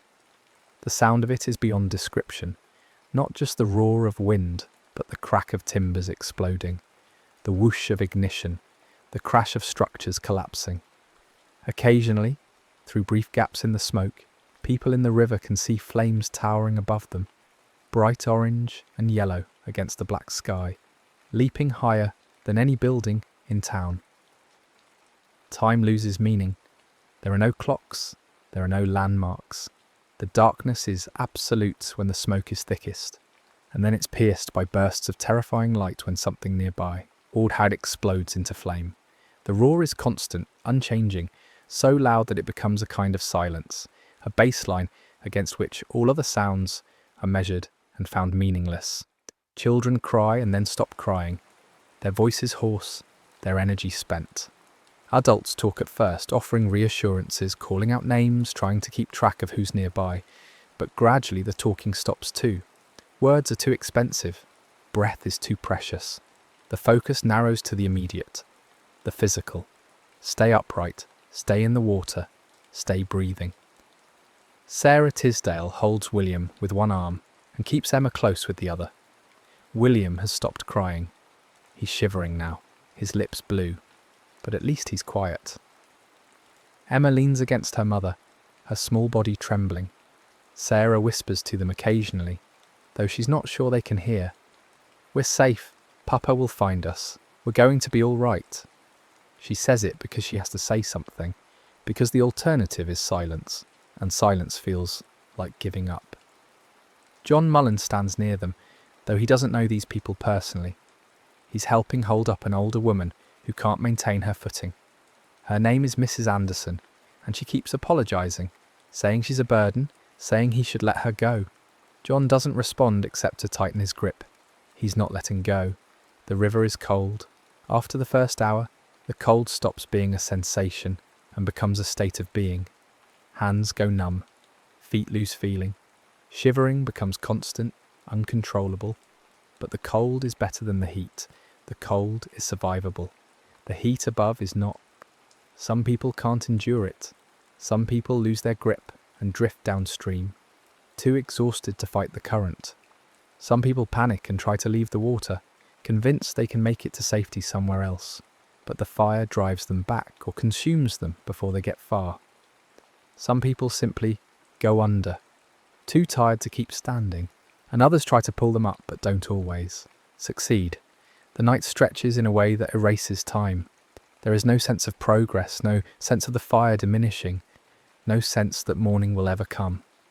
There is only the present moment, and the present moment is unbearable, but must be borne anyway. People pray. Some pray aloud, voices rising and falling in fragments of remembered liturgy. Some pray silently, their lips moving, their eyes closed. Reverend Pernin moves through the water when he can, offering what comfort he can, though mostly he just stands with people. His presence a reminder that they're not alone. Some people count. They count breaths. Inhale 1, 2, 3, exhale 1, 2, 3. They count heartbeats. They count the number of times they dunk their heads underwater. They count anything, because counting gives the mind something to do besides panic. Some people go quiet, retreating into themselves, focusing on the single task of staying alive. They don't talk, they don't move unnecessarily. They become still, conserving energy, enduring. The fire burns through the town. Buildings collapse in showers of sparks. The sawmill, which has stood for nearly a decade, burns so hot that the metal machinery inside begins to glow. The church, where services were held just hours ago, becomes a skeleton of blackened timbers. Homes where families ate breakfast this morning are reduced to ash and foundation stones, and the forest burns too. The fire moves through the canopy like a wave, consuming pines that have stood for a century. The heat is so intense that trees explode, the sap inside boiling and expanding until the trunk bursts. The fire creates its own wind, pulling air towards itself, feeding itself, growing, but gradually, imperceptibly at first, things begin to change. The wind starts to shift, not in direction, but in intensity. The gusts become less violent. The roar begins to diminish, just slightly. The heat, which has been constant and overwhelming, starts to pulse instead, waves of intense heat followed by brief moments of slightly cooler air. People in the river notice these changes without fully registering them. They're too exhausted, too focused on survival to analyse what's happening. But somewhere deep in the mind, there's a flicker of hope. Maybe the worst has passed. Dawn comes so slowly that at first no one believes it's real. The sky, which has been black all night, begins to pale at the edges. The darkness shifts to dark grey, then to lighter grey. The smoke, still thick, becomes visible instead of just felt, and the wind calms, not all at once, not dramatically, but the violent gusts stop. The roar fades to a dull rumble. The heat begins to recede, still present, but no longer overwhelming. The fire is still burning in places, you can see the glow through the smoke, but the immediate, active threat has moved on. People in the river don't move at first. They're too cold, too exhausted, too afraid that the fire might return. They stand in the water, shivering, waiting for confirmation that it's safe to leave. Gradually, a few people begin to wade toward the bank. They move slowly, stiffly, their bodies barely responding to commands. John Mullen helps Mrs. Anderson out of the water, supporting her weight as they climb the muddy bank. Sarah Tisdale carries William, who is barely conscious, and keeps Emma's hand as they stumble onto land. Samuel and Margaret Green emerge together, both of them shaking uncontrollably from cold. The landscape they step into doesn't match memory. The town is gone, not damaged, gone. Where buildings stood, there are now only patches of ash and the occasional blackened timber or stone foundation. The trees are gone, replaced by scorched trunks standing like grave markers. The ground is black and still smoking in places, steam rising where morning dew meets hot earth. The quiet is eerie. After a night of constant roar, the silence feels wrong. There are no birds, no insects, no sounds of daily life, no wagon wheels, no voices from houses, no dogs barking. Just the occasional crack of a cooling timber, the hiss of steam, and the soft shuffle of survivors' footsteps. People wander slowly, looking for landmarks that aren't there. Where was the church? Where was the store? Where was home? The street grid is still visible in some places. You can see where the roads were by the gaps in the ash, but nothing else remains to orient by. Survivors search for each other. Names are called, voices hoarse and weak. Mary, Mary, are you here? Father, has anyone seen the Johnsons? Some calls are answered, some are not. People find each other and embrace without speaking. Too overwhelmed for words, people search and find only silence. Sarah Tisdale looks for her husband. She walks through the ruins of the town, still carrying William, still holding Emma's hand, calling Thomas's name. She checks the river again, thinking maybe he sheltered there too, maybe she just missed him in the dark and the crowd. She asks other survivors, did you see him? Do you know where he went? Was he at the mill when it burned? No one knows. No one saw him. Eventually, she stops asking. She sits down on a blackened log, pulls her children close, and doesn't speak. John Mullen walks back toward where the boarding house stood. There's nothing left. Just ash and a brick chimney, still standing like a monument. He thinks about the men who didn't leave when he did. The men who wanted to stay and fight the fire or wait until dark. He doesn't find them. He doesn't find any trace of them. Daniel Kraft, the railroad worker, walks the rail line. The tracks are still there, warped in places from the heat, but intact enough to follow. He's thinking about his job, about reporting to his supervisor, about what comes next, but mostly he's just walking, putting one foot in front of the other, because walking is something to do, and doing nothing feels impossible. Reverend Pernin stands where the church was. The cross that stood above the door is gone. The benches are gone. The altar is gone. Everything he worked to build and maintain is reduced to ash. He stands there for a long time, not praying exactly, just standing, bearing witness to the loss. Other survivors gather in small groups, drawn together by proximity or shared shock. They don't talk much. They're too exhausted, too cold, too overwhelmed. They just sit or stand together, sharing space, sharing survival. As the morning progresses, the scope of the destruction becomes clearer. It's not just Peshtigo. The fire swept through the entire region. Farms, smaller settlements, miles of forest. Survivors from outlying areas begin to trickle in. Some on foot, some on wagons, all telling similar stories of fleeing into rivers or fields or wells, of watching everything burn, of not knowing who survived. The counting begins, but the counting is impossible. How do you count the dead when entire families are missing? When workers lived in boarding houses with no permanent records? When transient loggers moved through the area with only their first names known? When the fire was so intense that in many cases nothing remains? No bodies, no bones, just ash indistinguishable from the ash of buildings and trees. Some people are found, bodies pulled from the river, drowned or succumbed to the cold, bodies found in fields or ditches, overcome by smoke, bodies in the ruins of buildings, burned beyond recognition. But many people are never found. They simply disappear, erased as completely as the buildings they lived in. The estimates will vary. Some will say 800 dead. Some will say 1,200. Some will say 1,500 or more. The truth is that no one knows. No one can know. The Peshtigo fire consumed records along with lives, and history is left with only approximations, ranges, guesses. And here, in the days following October 8th, 1871, is where another bitter truth emerges. On the same night, Peshtigo burned, Chicago burned too.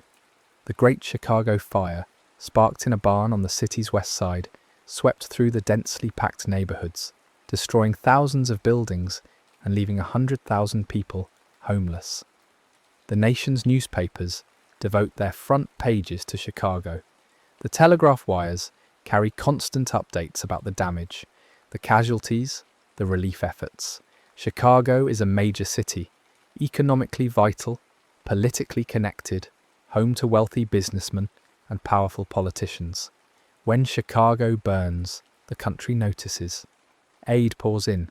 The president sends assistance. Rebuilding begins almost immediately, funded by donations from around the world. Peshtigo gets a fraction of that attention. There are reports, yes, some newspapers mention it, but the story is overshadowed, buried under the larger Chicago narrative. And so the deadliest fire in American history becomes a footnote, a piece of obscure trivia, a disaster that most people have never heard of. This is not anyone's fault, exactly. It's just the mechanics of attention, the way news works, the way the world decides which tragedies matter. Big cities matter more than small towns. Wealthy victims matter more than poor ones.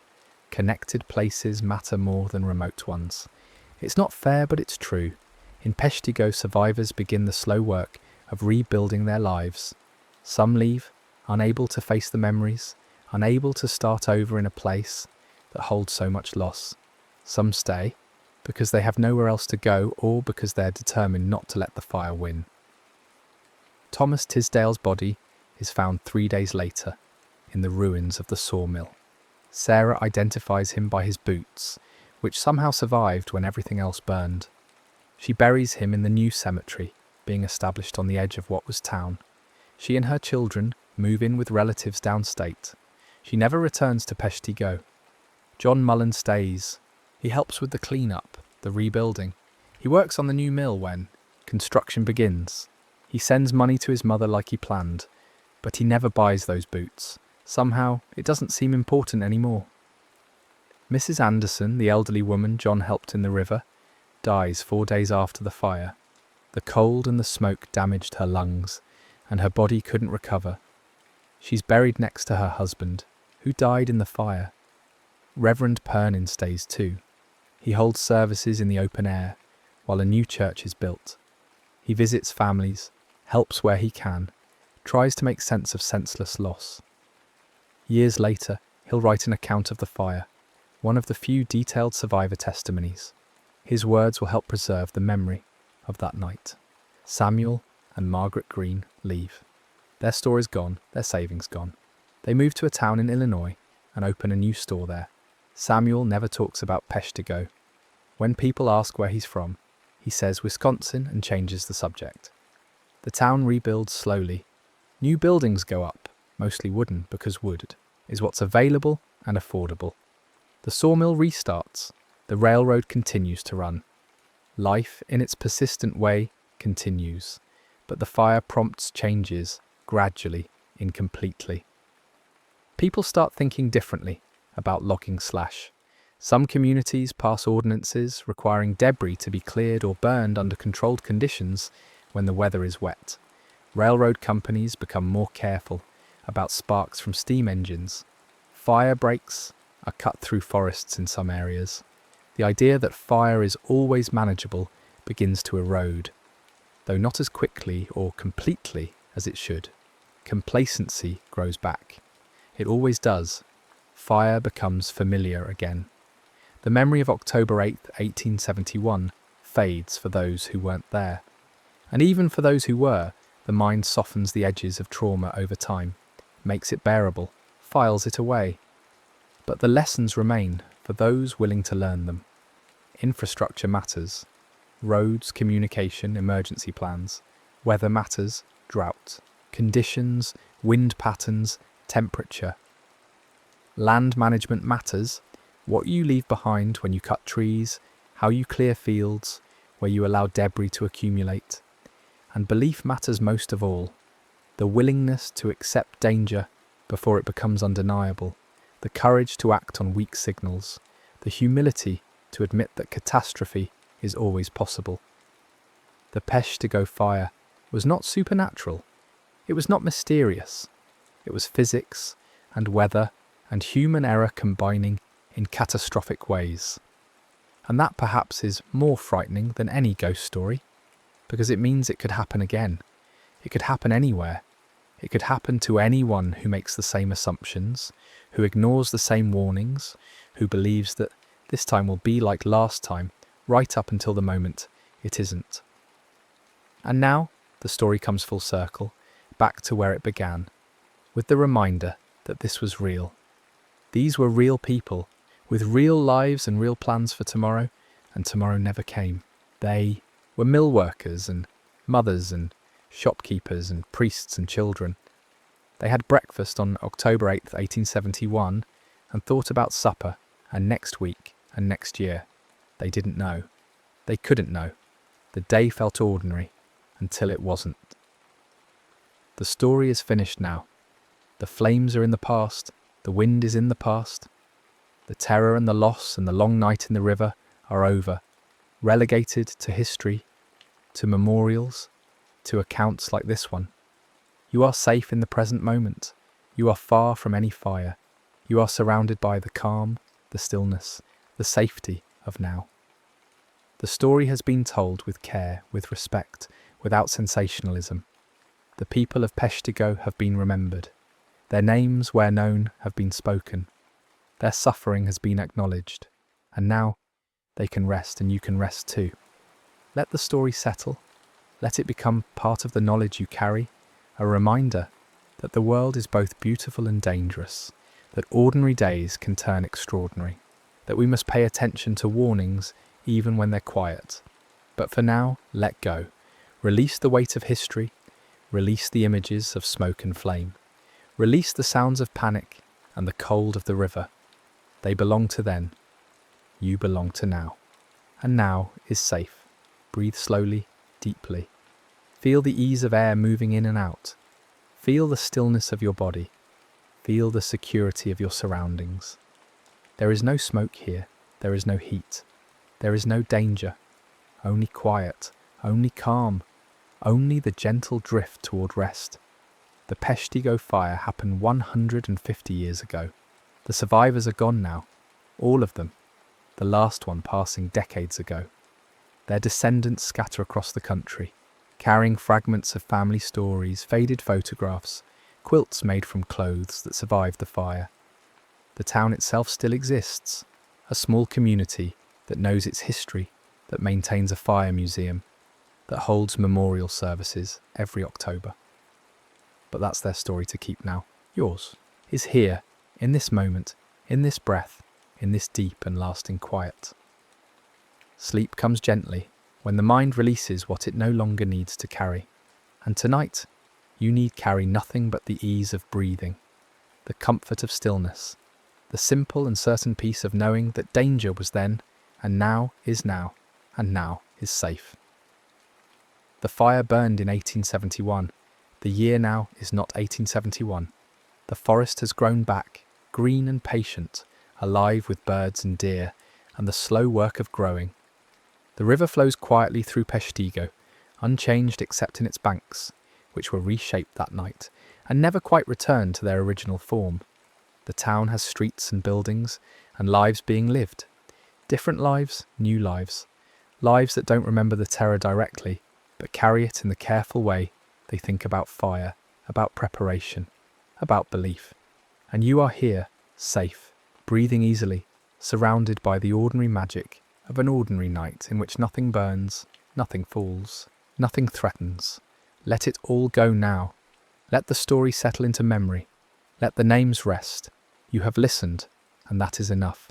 The people of Peshtigo have been honoured by your attention, and now both they and you can be released into the silence that holds all stories when they're finished being told. Your breath is slow. Your body is still. The night is calm. And somewhere far away in time, the last embers of the Peshtigo fire finally went dark, leaving only ash and memory, and the faint, distant echo of voices calling names into smoke that has long since cleared.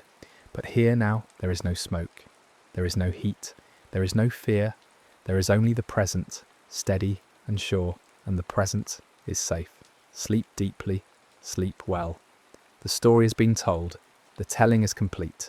What comes now is rest, pure and untroubled, the kind of rest that knows no fire, no wind, no danger, only the gentle, endless drift into dreams that hold no weight and demand no vigilance.